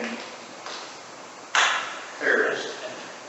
So, I mean, typically, that is, you don't have to agree with me, but that is the reasoning for it. I agree to a certain extent, but they have to, at some point, we have to accept the error, but they should accept some type of responsibility as well. I'm not disagreeing with you, I'm And explaining. don't they have a contingency on their side to say, ooh, I made a big mistake, I need to cover that cost? I'm not. I would think it would work both ways, because we have to err on the side of caution, so I would think that they would have to as well. Again, that is your design team and their consultant. I will leave that question there. I'm the guy standing at the podium. You're but a I'm not- middleman, you're just. I don't mind being a middleman. I'll tell you straightforward every time, and this is just where it is. Yeah. She kind of touched on the same thing that I was going to say. We have contingencies that built in. We buy state law. We have to have that. Correct. We have to have a certain percentage of it. Don't hurt me. I've been in the design works and many projects through my work too, and I know as well as anybody else knows that anytime that I did the design on something, I always had a little slush there somewhere, time-wise or whatever, to cover my butt in case I made a mistake. And I absolutely am sure that the other bidders, designers, everybody involved with it has that built into their projects too. If they don't, they're out of their minds. But I'll make a motion that we approve it. Well, hold on, before the motion, or before I second the motion, or whatever, I just want to say this. It's really, to me, I'm just a person that has a certain expectation of integrity, and it's really about, it's not even so much about the amount of money as it is just taking ownership of your mistakes. So that's really where I'm having a hard time. is if somebody said, yes, it's value added, you have to have it, it would have been in the design, we made a mistake. You know, if that's what was transpiring and it wasn't just, oh, here, pay this, then that would feel a little different. So I'm just gonna go on the record about it. The way I treat these change orders, I treat it like it's my money. So, that's what, That's how you should. and You won't see me, you won't see a PA's email address? I can get it. Yeah, and so, you know, I don't care, I don't know if you care, but my dad was a acoustical contractor. He'd sit at the kitchen table and take off drawings, you know, all the time. If he messed up and, you know, didn't order enough ceiling tile, or didn't, you know, say there's enough, look, he paid for it. Yeah, that's probably. He never put in a change order, I know that, so it was on him. If the customer wanted something different, then they pay for it. But in this case, whether you've asked for it or not, you've asked for something different. You've asked for this power to go to that fire loss. Well, For me, we didn't. We asked for it from the beginning to do it the right way, and they did it the wrong way. Therefore, they should take it for it. Yeah, the mistake is on their end, period. I mean, we can get into the back and forth about whether we wanted to drag the project out because of it, but I'm just telling you that the mistake was on their end, and it does put a certain taste in my mouth that it is being presented as something that would be our responsibility. Okay, on back up. So, on this, I'll make sure I got it right. We have a motion, Mr. McMillan, correct? Yeah. To approve. Ms. Francesca gave us a second. Do we have anything else to say before I ask for a vote? You should go back and show them this video. Tell them what you had to go through. oh, I don't feel any of this is directed at me. No, it's not. No, seriously, you understand that. No, I don't think that. Listen. I'm just. Give you credit for standing It's there. just a sponge that's absorbing it. You're taking the slings and arrows right now, and, I mean, golly, bless you for doing it. I don't feel it's that way. I'm just here doing my job and answering your And questions we appreciate it, as honestly as I can. and we greatly appreciate it. Okay, so we have a motion by Mr. Montgomery, a second by Ms. Francesca, roll call, please. District 1, Amber Franceschi. Yes. District 2, Amy Moore. Yes, as bad as I hate to. District 3, Billy Montgomery. Yes. District 4. Yes. District 5, Randy Phillips. Yes.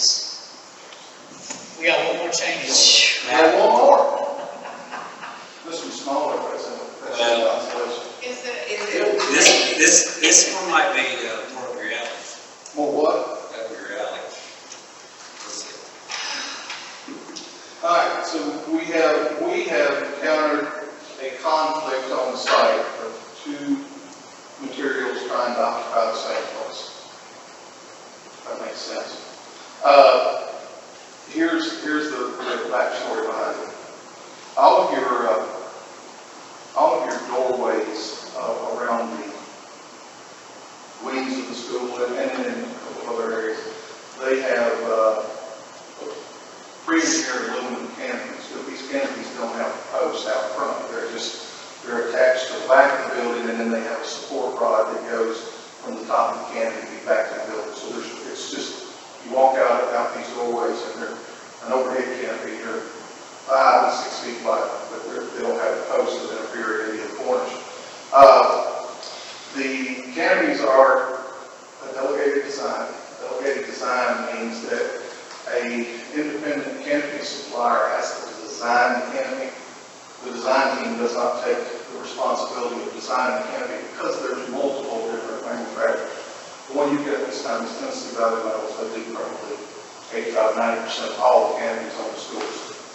Their design, they have to have there's a bracket design that mounts to the building that has a mounting bracket on the front of it above each door. These have to be strategically placed at a certain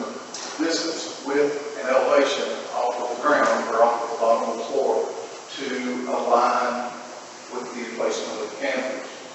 Unfortunately, over these doors, you also have what they call lintels. Lintels is an L angle that is actually designed to carry the brick. When the brick builds up to the edge of the door, or the windows have it as well, then that brick has to set on something coming across that door. That's where the lintel comes in. The lintel and the bracket are both designed and hitting in the same place. Both pieces can occupy the same place. So what has to happen is the lintel has to be modified in the field by the steel erector, and they have to be notched, and they're galvanized, so they have to be cold galvanized in the field. They use a special type of paint and put that on there and tack weld these lintels to these brackets so that you can have a brick course over the top of the door. Again, I will stand here and tell you as your representative, between the design team and anyone else, no one could have determined this is going to get to this place.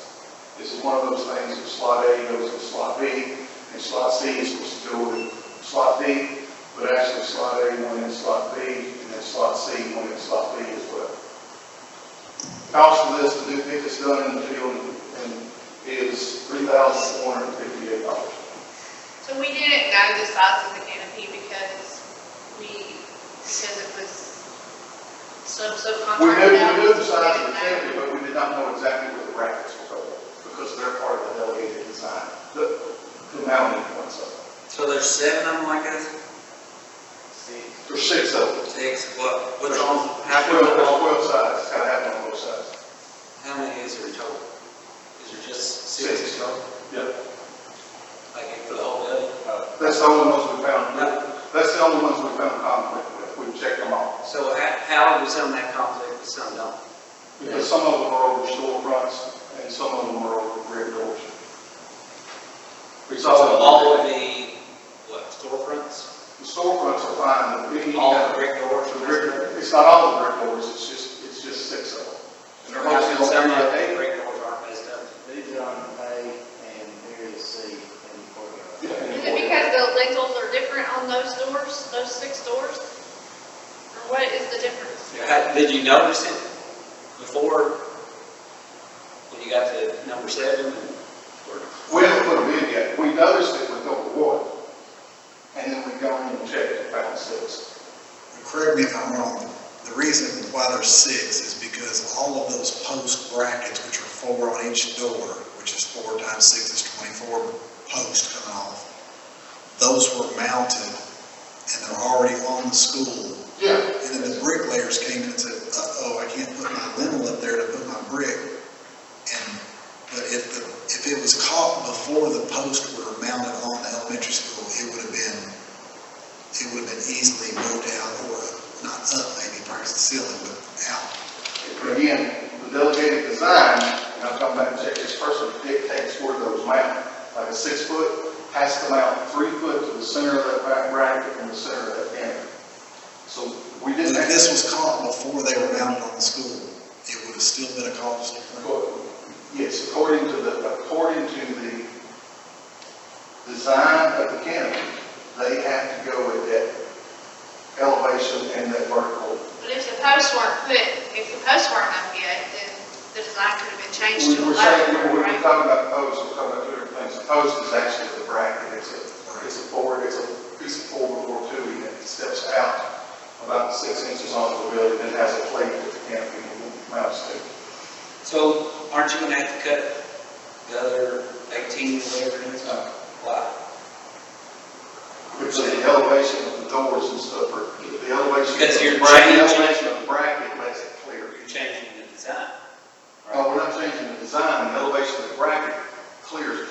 This is all happening, where it mounts on the other doors is where you have all your flat roofs, like D and E.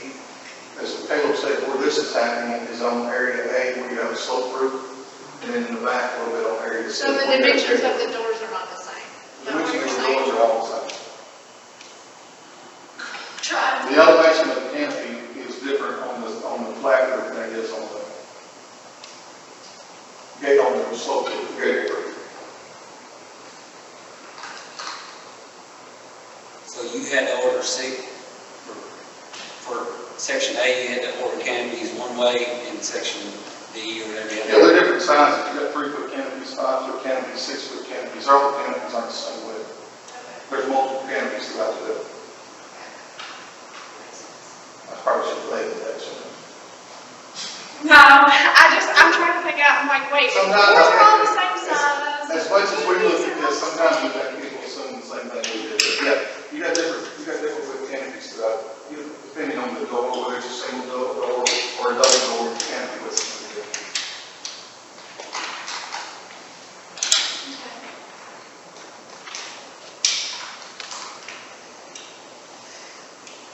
Further questions? If not, can I have a motion for approval? I'll make a motion. Okay, Mrs. Hart makes a motion, can I have a second?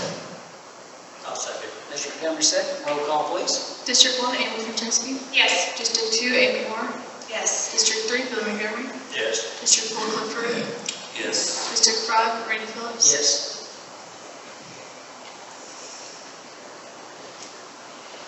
I will leave you with one thing though, again, those numbers, I said them up, y'all know what they are. In reality, the project is still going well. I know this was a long session tonight, probably the longest one you've had since we've been here, but it was a good exercise. And I'll take it. Good exercise. No, I'm just kidding. Felt like I ended up the dark. Yeah, you probably did. It's I didn't even throw my water bottle at you. No, I didn't have anything thrown yet. This is a great night. I've consumed most of this gentleman's time, so I've got it warmed up for you. There's only a good thing here if whenever we have another one of these, that some of these people along the way that made some mistakes or whatever, say, this is a change of cost of something and we're going to own it, we're going to take care of it. Maybe you ordered like, we ordered like them. Yes. I think so. agree. Absolutely. I like how they just didn't come, huh? Next time Hey, somebody you take the burn forgets of all to of run it. electric to an electrical appliance, please bring them back in person. Yeah. They're all yours. Thank you, David. Appreciate you. Up next, our audio enhancement proposal for the elementary school. Has your battery run out You say, before you wait get a up while. Yes, no, we're good. We are good. I'm gonna turn that down a little bit so that back. Don't hear me too loud.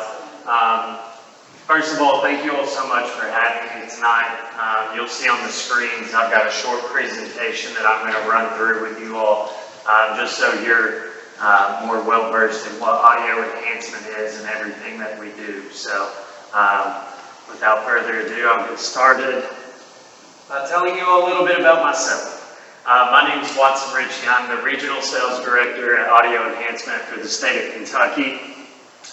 I'm a girl dad. I have an 8-year-old daughter and a 2-year-old daughter, and they keep me on my toes at all times. I'm also dog obsessed. You'll see my 2 dogs pictured up there. That's Cece and Tito. Fun fact I'm going to share about Tito, I got him when he was 6 weeks old. On July 16th, we celebrated his 15th birthday, so he is truly a man's best friend for me. I'm a huge sports fan, go Cats, and as Mr. Montgomery found out, I'm also a huge Cubs fan. I'm a lover of all music. Originally from Eastern Kentucky, a small little town called Pikeville, if you've ever heard of that. If you have heard of it, say I said Pikeville. I graduated from EKU, and I currently live in Richmond, Kentucky, so just a short drive away from you all here. I'm also going to share a little bit about our story, so how Audio Enhancement was founded. More or less, this company was founded on a mother's love for her children. Claudia, as you see pictured in the middle there, she had 2 boys who were both born profoundly deaf.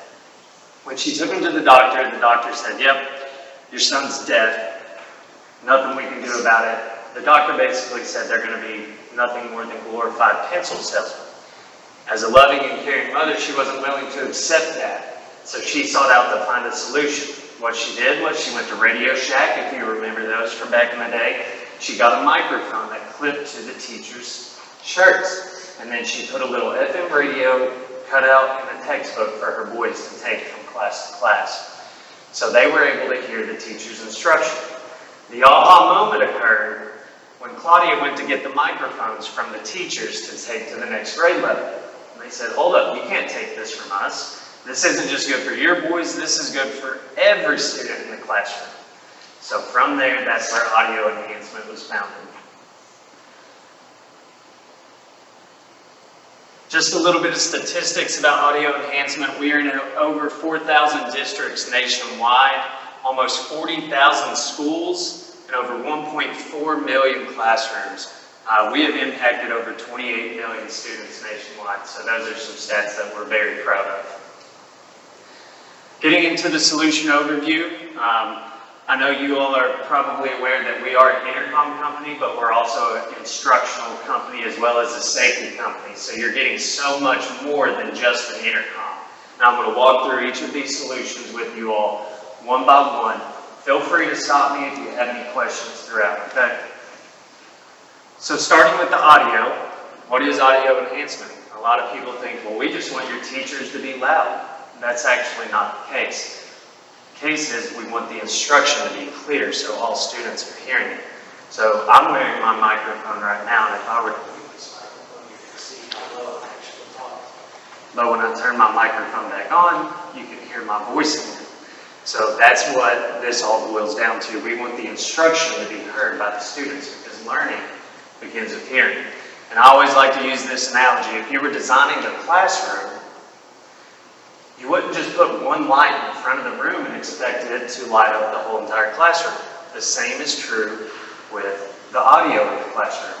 If you just have one teacher, then the audio is not actually being evenly distributed throughout the classroom so that every student can hear instruction. This just illustrates that when a teacher's on that side of the room, sure, those students closest to her hear great, but as you get further away and then you see an HVAC system next to the window, there could be a fire truck driving by, police sirens, all those things, those students cannot hear as well. So the teacher's like, well, I'll just go in the middle of the room. And that works great for the students closest to her, but still the students further away cannot hear as well. So then the teacher says, well, I'll just use my teacher voice, right? And that's all well, but some students may have, a negative emotion or negative feeling towards a teacher voice. They may have some issues at home where when they hear what they consider yelling, it could have some negative effects on them. So how do we fix this? Pictured, you'll see 4 speakers in the ceilings. This is meant to evenly distribute the sound throughout the classroom. You'll see the teacher now wearing her microphone, and there's an amplifier up on the wall. So our microphones use DEC technology. If you remember cordless phones from back in the day, same technology, and that's what helps get the audio distributed throughout the classroom. We also offer a translation service. Now this is something brand new that we just came out with. I'll briefly touch on this and say that the teacher wears their microphone, then there's a little box that plugs into their computer. They then go to a website and it generates a code. They share the code with the student. The student then types in that code and selects their native language. As the teacher's teaching and giving her instruction, the student's logged into their Chromebook, iPad, whatever, with headphones in. They're hearing that translated in their native language. So that's going to allow them to learn some of these tougher subjects like math or science, things like that. And it also provides a transcript. Now this is not stored because we don't want you all to have to mess with your policies and procedures in any ways. So at the end of that classroom instruction, either the teacher or the student is going to want to copy and paste that into a Word document if they want to review that later. Here's the cool part about the transcript. It can be in their native language or it can be in English. So if they selected English, they'd be hearing this instruction in their native language, but reading it in English right in front of their face. So that's going to help them learn the English language in the process.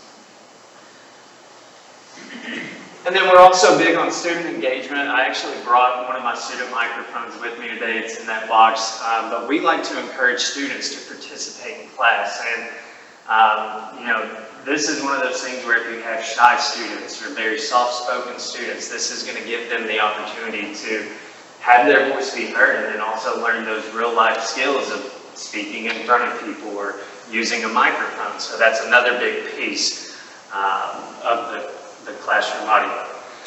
These are just some audio research findings. Not going to spend a lot of time on this. There's only a few I want to point out. Number one, the research shows this does maximize student performance. Number two, this is a big one, improve classroom behavior.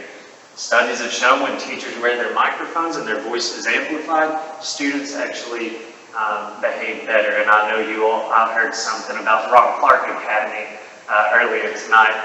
He utilizes our system in his schools, and he is big on the classroom behavior, and he attributes some of that to the teacher wore microphone. And then your teachers will love this one. 43% reduction of teacher throat discomfort. If you all have ever been educators, you know that after you teach all day long, your voice is pretty much shot. So this is going to help with that. Any questions on the audio before I move on to the EPIC system, which is our intercom system? Good there. So what kind of, you said headphones? How's that?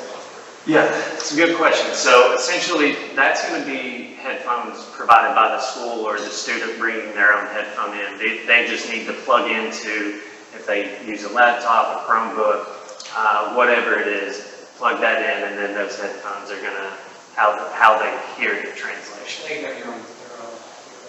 Yes, absolutely. So it's like Bluetooth to the computer. So they have. Yes. They have a module that sits with their computer that picks this up and feeds it into the computer, right? Actually, the module you're mentioning is connected to the teacher's computer. Oh. Yes, yes. So not every student needs this, just the teacher in the classroom. So they log on with their computer to a code that she gives them. That's correct. So it's an IT-based program. They go to a website. It's aeclearconnect.live/teacher. The teacher then is given she has to name the session, so it could be first period, second period, what have you.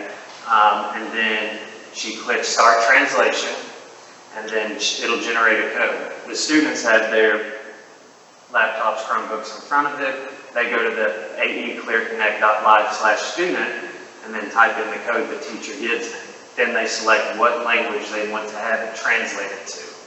And then from there, they can also get the transcript in English or their native language. And right now there's 67 different languages to choose from. So you'd have to search pretty hard to find one that's not included in the translation service. So you could have, like if you had someone who, spoke Mandarin and you had someone who spoke Spanish, they could, and she would just teach in English. Absolutely. I love that you asked that question. I love that you pointed that out because the answer is yes. You could have students from all different languages logged into the same session, but hearing it in their native language. So the teacher can be teaching in English and students are learning in Mandarin, Spanish, Chinese, what have you. I think you, like you said, you build that comfort factor. Yes. Students, that barrier. And I also like how you said this transcript for you language, and if they're learning English, you're just going to accelerate that. So I think that's Exactly, yeah. And like I said, they can copy and paste that into like a Word document or a notepad, whatever, to, review those classroom notes later. Love these questions, those are great. So the EPIC system, that's our intercom system. That stands for Education, Paging, and Intercom Communications. The way we started doing intercoms was school districts came to us and said, hey, we already have your old speakers in our ceilings in the classrooms. Why could we not use your old speakers and also use you for an intercom? So that's how we developed our EPIC system. To tell you a little bit about this, it works off a kiosk, okay? That kiosk monitor is meant to be stationed in the front office of the school. It's going to have a map of the school. So if they need to make an intercom page, They can do so by selecting the entire school and page the entire school, or they can click into a single classroom and page directly in there without interrupting the classrooms next to it. It's supposed to show video of that happening, but that's technology for you. With paging, again, you can select multiple classrooms. So if you just wanted to call into the first grade class, you can do simply that, not bother the second graders, kindergartners, preschool. And then it also offers bell scheduling. This is one of the coolest things that I think is a part of our Epic system, and I really wish you could see the graphic. It might not work, but essentially you can highlight the whole entire school calendar year and select whatever bell schedule you want it to be on at that time. Let's say you have a snow happened, you're on 1 hour, 2 hour delay. You can simply come in, click on that date, click 1 hour delay, 2 hour delay, whatever it is. You can adjust bell schedules on the fly, and the system's intuitive enough to know, okay, they said switch it to this schedule, it runs off that bell schedule now. Another thing that can be done, sorry, went too far ahead, from the Epic kiosk is emergency notifications. So here you see lockdown indicated. So if, the front office staff or someone knows of an emergency and they want to put the school in lockdown, they can do so by clicking that button. That's going to look a little different to people in the classroom. So in the classroom, we have these are called ITCs, interactive touch controllers, okay? These are going to show lockdown in the event of lockdown. The teacher can simply go over to the ITC and hit confirm to let the front office know their room's locked down. For teachers who need help, they can press emergency.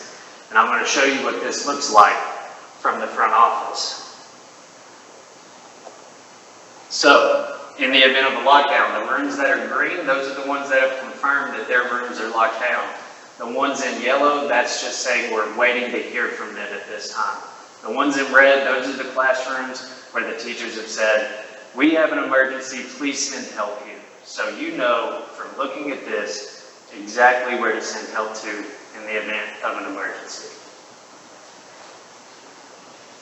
Once the all clear is sent out, they'll hear it through the intercom and they'll also see it on their ITC in their rooms. You are all clear, please resume normal activity.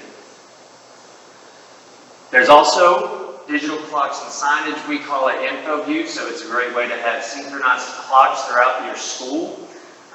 It's also great for messaging, like welcome back to school. I know you all just had your first day, I think, last week, so you could have had these messages up on the board welcoming students back. You can provide daily communication. Hey, big ball game, big home football game this Saturday. It's a bowl game. Make sure you all are there to support the team. But it's also used for emergency messaging. So in the event of a lockdown, in the event of a tornado, a fire, those screens are going to turn to whatever the emergency is so that anyone in the hallways is going to, or common areas of the school is going to see this and know what's going on. Is this tied to the National Weather Service? It is not. That's a great question, but So how many screens, or is that something that each school determines? Is that like different packages, or how many screens are there? for this, so typically we want to put these down your hallways and common areas, so like cafeterias, and then down the hallways. Down the hallways, you're going to want double-sided so that it's viewable no matter which way you're walking down the hallway.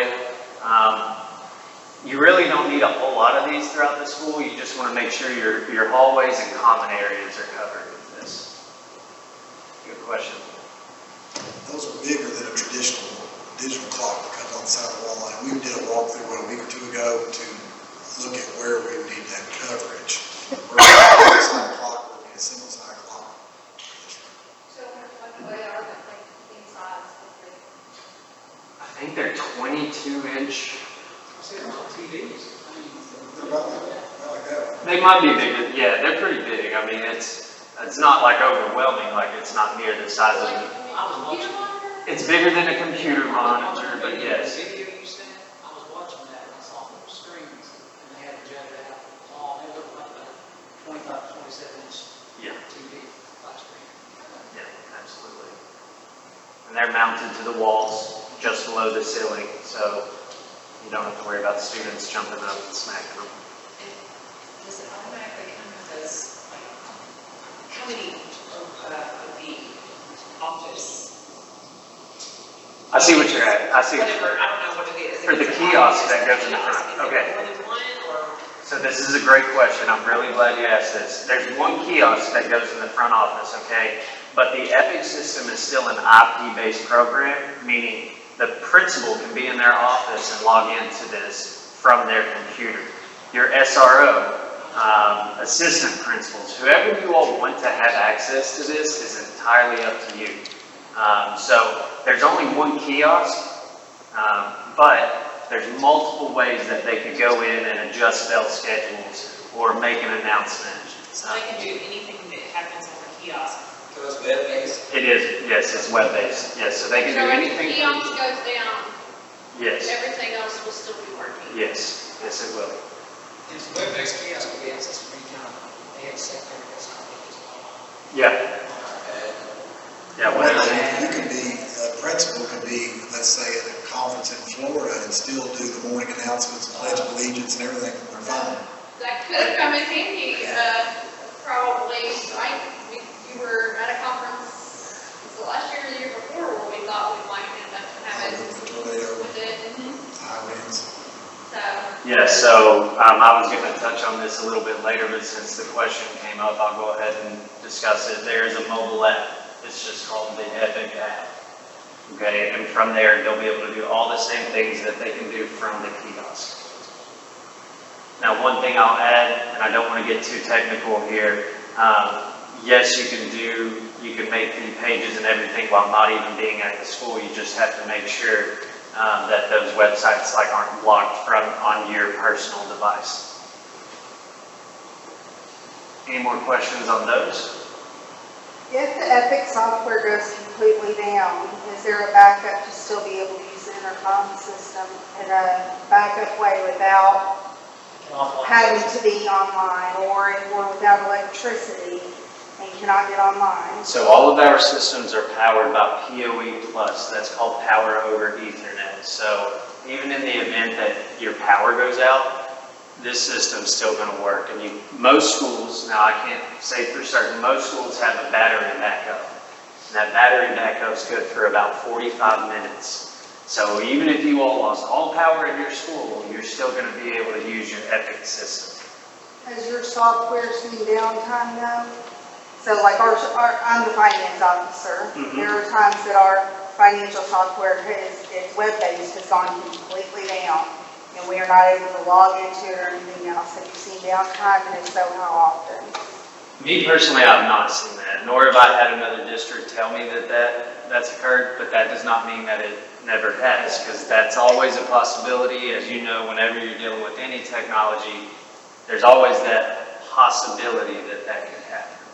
But me personally, I've not witnessed it or been told about it. Great questions. And this just shows how we interop with all these other things. We can work with your vape sensors if you have those, gunshot detection, security systems, fire alarms, surveillance cameras. We can integrate with all of those so that, if a fight broke out in the school and in the hallway, we can integrate with your surveillance cameras. So like when a teacher's calling for help, you can actually get a live view into the hallway to see what's going on. So this has got a UPS system with it. Is it a inline or? Yes. Is it inline? Yes. So the power goes out, you don't even have to leave. Correct.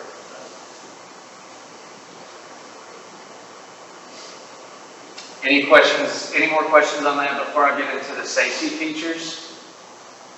So one thing I'm going to ask you all to do really quickly is, I'm sure most of you all have a smartphone, right? Do you know how to make an emergency call from your smartphone? Press and hold the buttons on the side, right? That's exactly how our safe system works. So it's no different. And it's already on the teachers. If they're wearing their microphones, you might be able to see it. There's buttons on each side, right? Okay, so if they press and hold these buttons for 3 seconds on the side of the microphone, that's going to send a safe alert to the front office in that kiosk. So we call it an instant alert. Again, press and hold 3 seconds. We also, the amplifiers that are on the walls, we want to give visual indicators to the teachers so they know, I successfully sent a safe alert, I successfully called for help. When they do that, those lights are going to turn red. That lets them know, okay, my alert was sent to the front office. Here's how that's going to look to the front office. They're on the kiosk, they have a map of the school, whatever room the teacher's in, that room's going to light up red. The person in the front office then has to acknowledge the alert. When they acknowledge the alert, that's to let the teacher know help's on the way. So when they do that, the receiver lights turn green, red, green. Again, silent indicators to let the teacher know, I called for help and now help is on the way. Because you don't want students, knowing an emergency is happening in some cases, and this is just to let the teachers know this process is underway. And again, as I mentioned earlier, the ITCs, you can actually send a safe alert from here. So if a teacher's standing out in the hallway right outside of a room, and these ITCs are typically placed like right by the door to the room, they can simply walk in, hit safe alert, and say, oh, there's a medical emergency, a student's having a seizure, or there's a fight or some sort of disruption to notify the front office of what's going on. So there's multiple ways to send a safe alert. Obviously, the quickest and easiest is with the microphone that's being worn by them, but they can also choose to do so from the ITCs in the room. I already mentioned this with your smartphones. That's how our systems work. We modeled it directly after that. We also have mobile alerts. So for you as a district, you get to decide who you want to be notified when an emergency alert is sent. If you want your principals, vice principals, SROs, any admins, whoever you all want, they're going to get notified of these alerts. And there's 3 different ways that they can be notified, being totally away from the kiosk. The Epic app, which I mentioned, they can also get text messages, and they also get emails. So there's 3 different ways for them to be notified of a safety alert or an emergency. And I believe that is it. So there you see my pretty face wearing this same exact suit. What questions do you have for me about the system in its entirety? I know I covered a lot. I know I did it pretty fast. At least I hope I did it pretty fast. But any questions you all have? So are there different package options? Like each element that you discussed is a different feature, add-on, I guess? Yes, absolutely. Yeah, that is. So what is your, the base? What does that cover? So the intercom system, and then the classroom audio, and then the safety feature. So that's like, that's the base. And then you can add. Yes, we have stuff you can add from the language option. Yes, like the translation service, yes, you can choose that as an add-on, and all of our systems are set up to work with the translation system. Is it a one-time deal or is there a subscription? I love that you asked this question. Love it. We are a one-time payment. So once you purchase our systems, they are yours to have. You don't have to keep paying us year after year, okay? Now the translation service, there is a licensing fee with the translation that does happen every year. That's the only thing that you would ever have to pay annually with us is if you did the translation. And I would assume that probably also has upgrades. Yes. And is it one fee for all languages? It's not for language. That's correct. It's one flat fee. What about maintenance after it's purchased? This is another great question. So we have tech support that's available from 5 a.m. till 7 p.m. So at any times you're going to be in the school, we have a tech support line that you can call. I'm also a short drive away, so if there's anything that I can do to help, I'm more than willing to do so. Included in the purchase of our systems is professional development and training, okay? So I'm going to come out, and someone else will probably come help me, train all of your teachers on how to use the microphone, what are best practices, how to send a safe alert, when to send a safe alert. So we're going to make sure you're trained up on this. And on top of that, we also send 4 people to our headquarters in Utah so that they are trained on the back end of this Epic kiosk, okay? Because there's a lot of ins and outs in that. when it comes to changing the screens, the InfoView screens that I talked about. They go there and they're going to learn how to actually troubleshoot as well as make adjustments to your system. Another cool thing I'll add, you can choose what place, like when you do your bells. So if you want to make it like the Jeopardy theme song in between classes, you know, or Saved by the Bell theme song, whatever you all want to do, you can make it a more fun learning environment for your students. So our system is truly customizable to what you as a district want in many, many ways. So, like, I know you use the analogy of a cell phone for the stapler, but I mean, is it, in a sense, like, are there going to be continual, like, software updates that are going to go on, and that sort of thing, and all of that is? There are updates to the Epic kiosk, yes, and we actually just did the most recent update, so it's at its newest version, like right now. I wouldn't anticipate another update happening for a little bit of time. They don't happen often. There are updates. When the updates occur, we walk you through the process of updating everything. If we need to send additional hardware, we're not going to ask you to pay us more money because, hey, our systems have to be updated, but we need you to pay us more money before we can update your systems. We're not going to do that. We'll update your systems and we'll send you whatever hardware that you all need for the update at no cost. You guys think like the light of the screens are? Like, what would you say? So the Epic kiosk, those screens are good for 5 to 7 years. Same with the batteries and the microphones. So all of this stuff is going to be good for at least 5 years.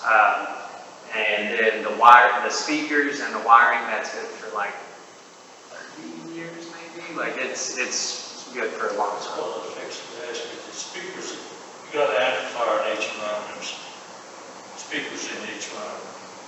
So that is hardwired in. Yes. Yep, the speakers are wired back to the amplifier. What about any kind of system maintenance downtime? I assume that's communicated with, probably wouldn't be during school hours. Correct, yes. Yeah, absolutely. So is there a warranty involved then? There is a warranty, yes.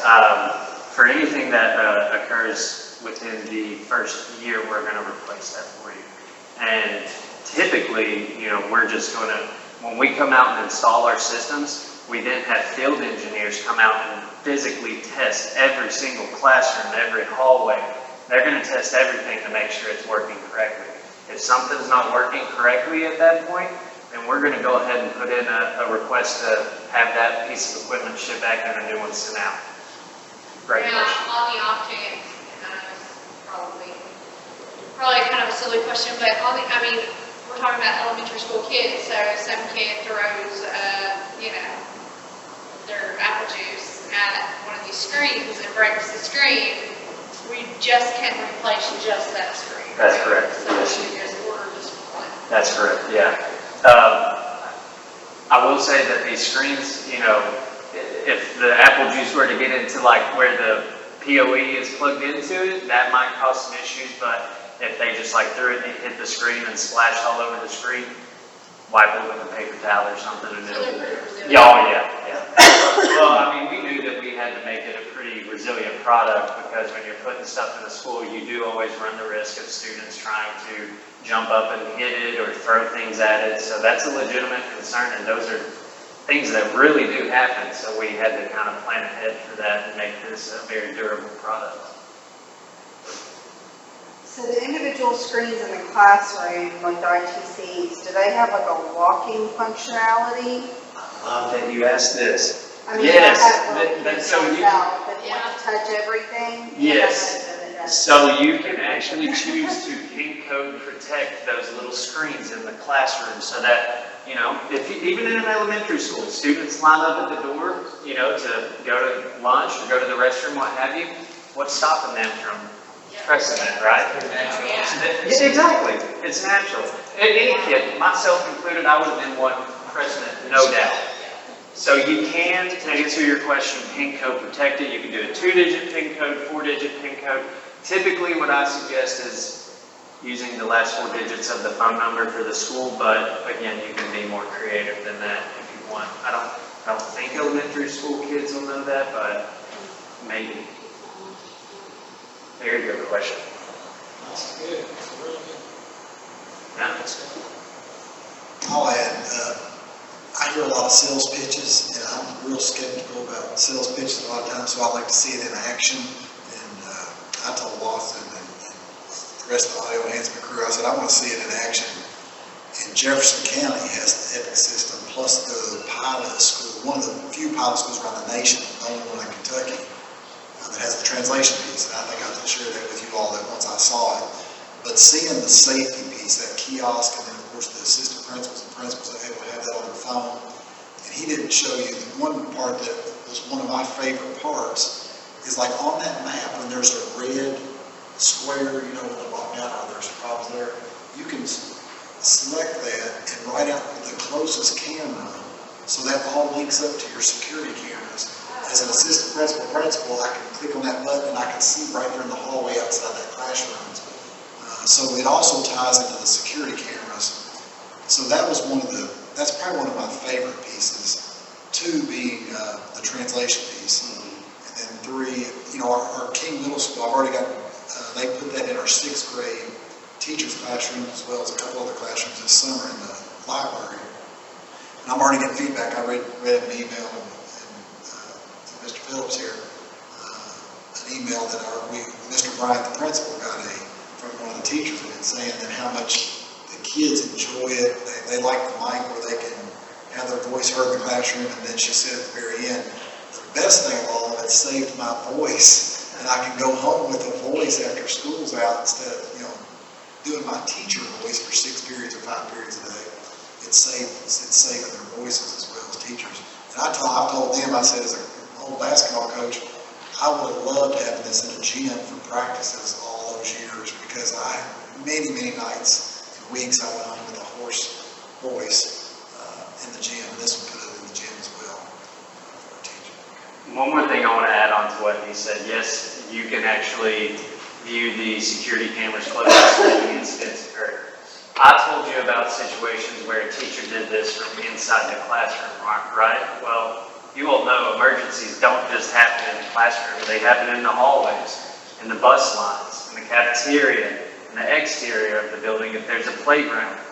So we have safe extenders that we put throughout the school. So even if the teachers are not in their classroom and they're out in the hallway and they press for help, it's going to do a Venn diagram of where that teacher is in the building. So you have an approximate location, you know, they're in this stairwell of the building or this hallway of the building, and it'll show you where they are in the school. And that refreshes every 30 seconds. So if this is an event where it's moving, then it's going to follow them throughout the school.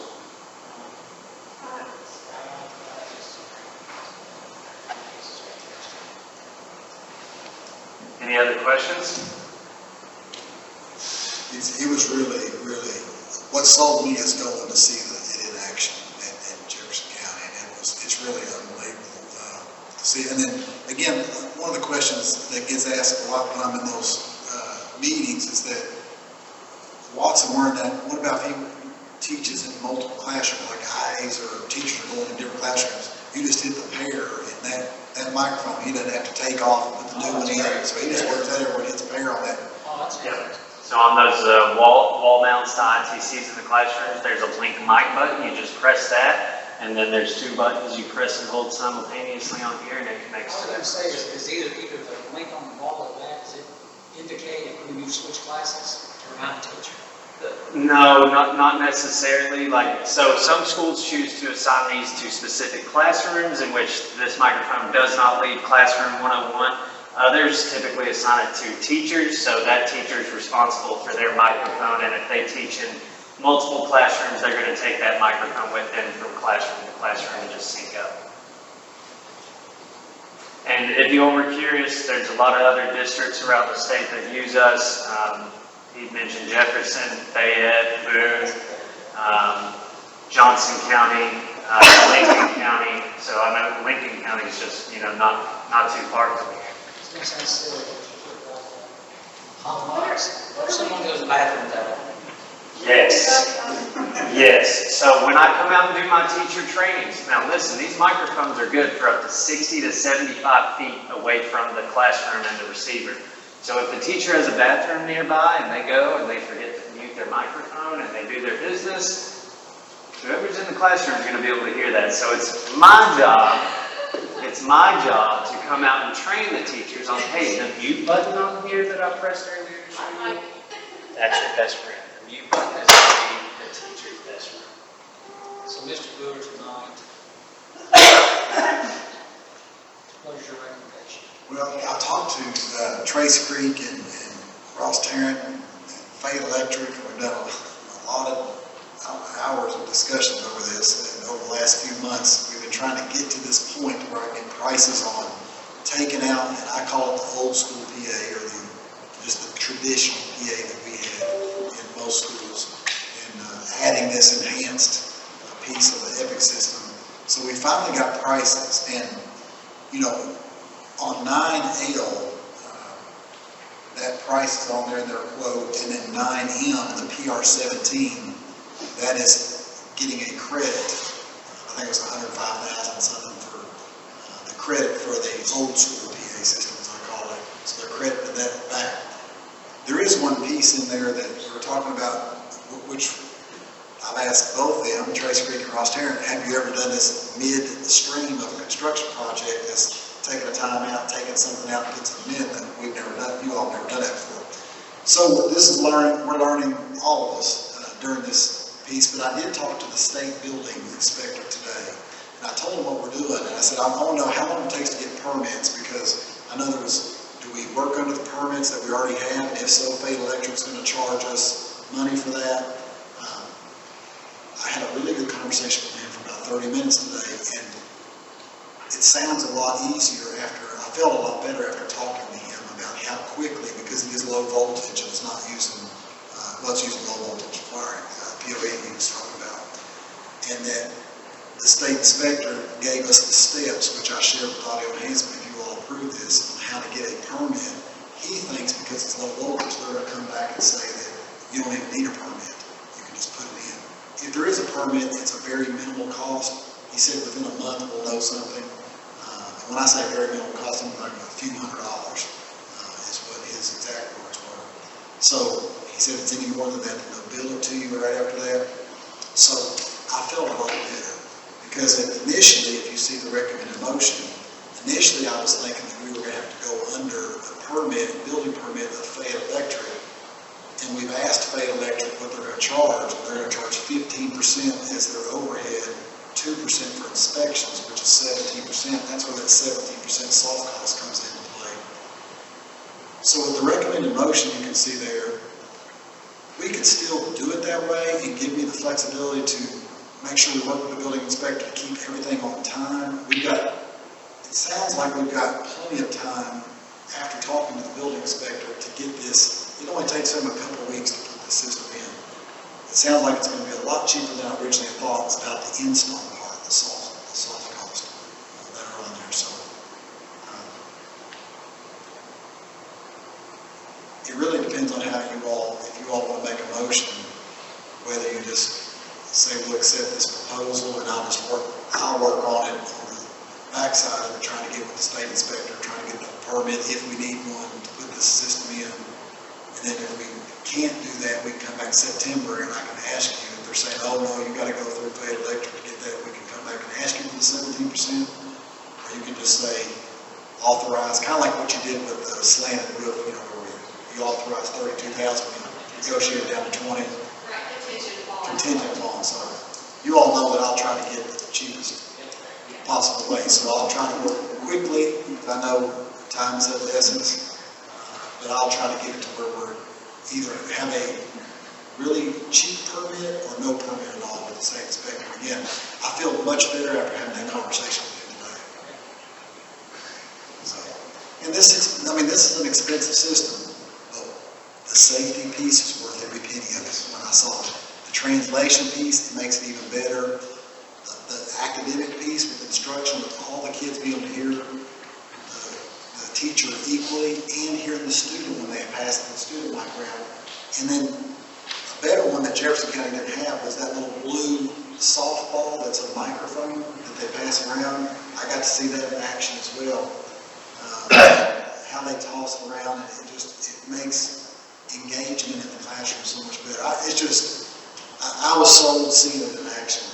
So I just think, but you have to pay up for it. It's not the same price as the old school PA system either, so.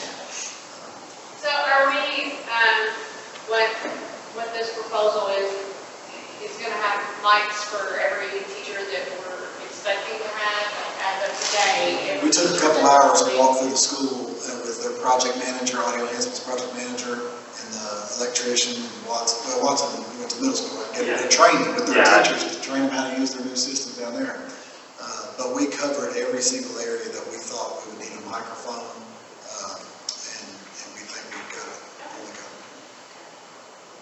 Do you just charge those microphones every night? Yes, that's a great question. So these are charged with USB-C, which is what you use to charge an iPhone with. They cannot be overcharged. So they have a smart charger. And one thing I want to show you, so every teacher would get this box right here, okay? This box has the student microphone, and then if I wasn't wearing the teacher one, it would be in here as well. It also comes with charging accessories. Here's the cool part. The back of this box, this little sticker, you poke it out, you can run the charging cords through there and have your mic sitting in here and just plug them in every day. When the teacher leaves, let them charge overnight. It's not going to hurt them. If you go in King Middle School now, they got the boxes, and that's how the teacher can charge them now. Yeah, so you all could actually see this system, in action at King Middle School right now. They just have the classroom audio piece, but. Anything else? Okay, any other questions? Can I have a motion to accept the audio enhancement proposal and authorize for 70% for soft costs? Food inspection. Ms. Francesca, the motion, can I have a second? Mr. Montgomery, second. Roll call, please. District 1, Amy Franceschi. Yes. District 2, Amy Hart. Yes. District 3, Billy Montgomery. Yes. District 4, Cliff Pruitt. Yes. District 5, Randy Phillips. Yes. The next option is what Mr. Brewer has alluded to a minute ago, that we accept the proposal. This will be created of back old school PA systems. Can I have a motion to accept? I'll make the motion. Mr. Montgomery makes a motion. Can I have a second, please? Second. Mr. Pruitt, second. Roll call. District 1, Amber Franceschi. Yes. District 2, Amy Hart. Yes. District 3, Billy Montgomery. Yes. District 4, Cliff Pruitt. Yes. District 5, Randy Phillips. Yes. Final roll call vote, the salary schedule update. That's going to increase that percentage on change. As a wall. That is. I'm not costing you any money. Oh, thank God. Most of this is, most of it is because we have to do a salary schedule update every meeting, it feels like. So I go ahead and find other nitpicky stuff that I go and fix every time. So we have the outline of basically what is being fixed. There are some language changing, and it outlines the pages for those. There are 2 stipend additions on page 13 for migrant, that's grant funds, so nothing out of pocket for us, grant funds completely. A removal of a lead school psychologist position also on page 13. Addition of assistant boys golf coach and addition of assistant girls golf coach on page 17, but both of those are being paid by the Booster Club. And other than that, it's all language changes or additions and that. Any questions? No questions, can I have a motion for approval? I'll make a motion. Mrs. Hart makes a motion, can I have a second? Second. Mr. Montgomery, second. Roll call, please. District 1, Amber Franceschi. Yes. District 2, Amy Hart. Yes. District 3, Billy Montgomery. Yes. District 4, Cliff Pruitt. Yes. District 5, Randy Phillips. Yes. Thank you. No further business, can I have a motion for adjournment? Just a second. One question for you. What if we have 3 teachers teaching in this area? They can all go on to the same system together. together? Yeah, that's another great question. So you can have up to 3 microphones active at the same time. So yes, if you have 3 teachers in a single area,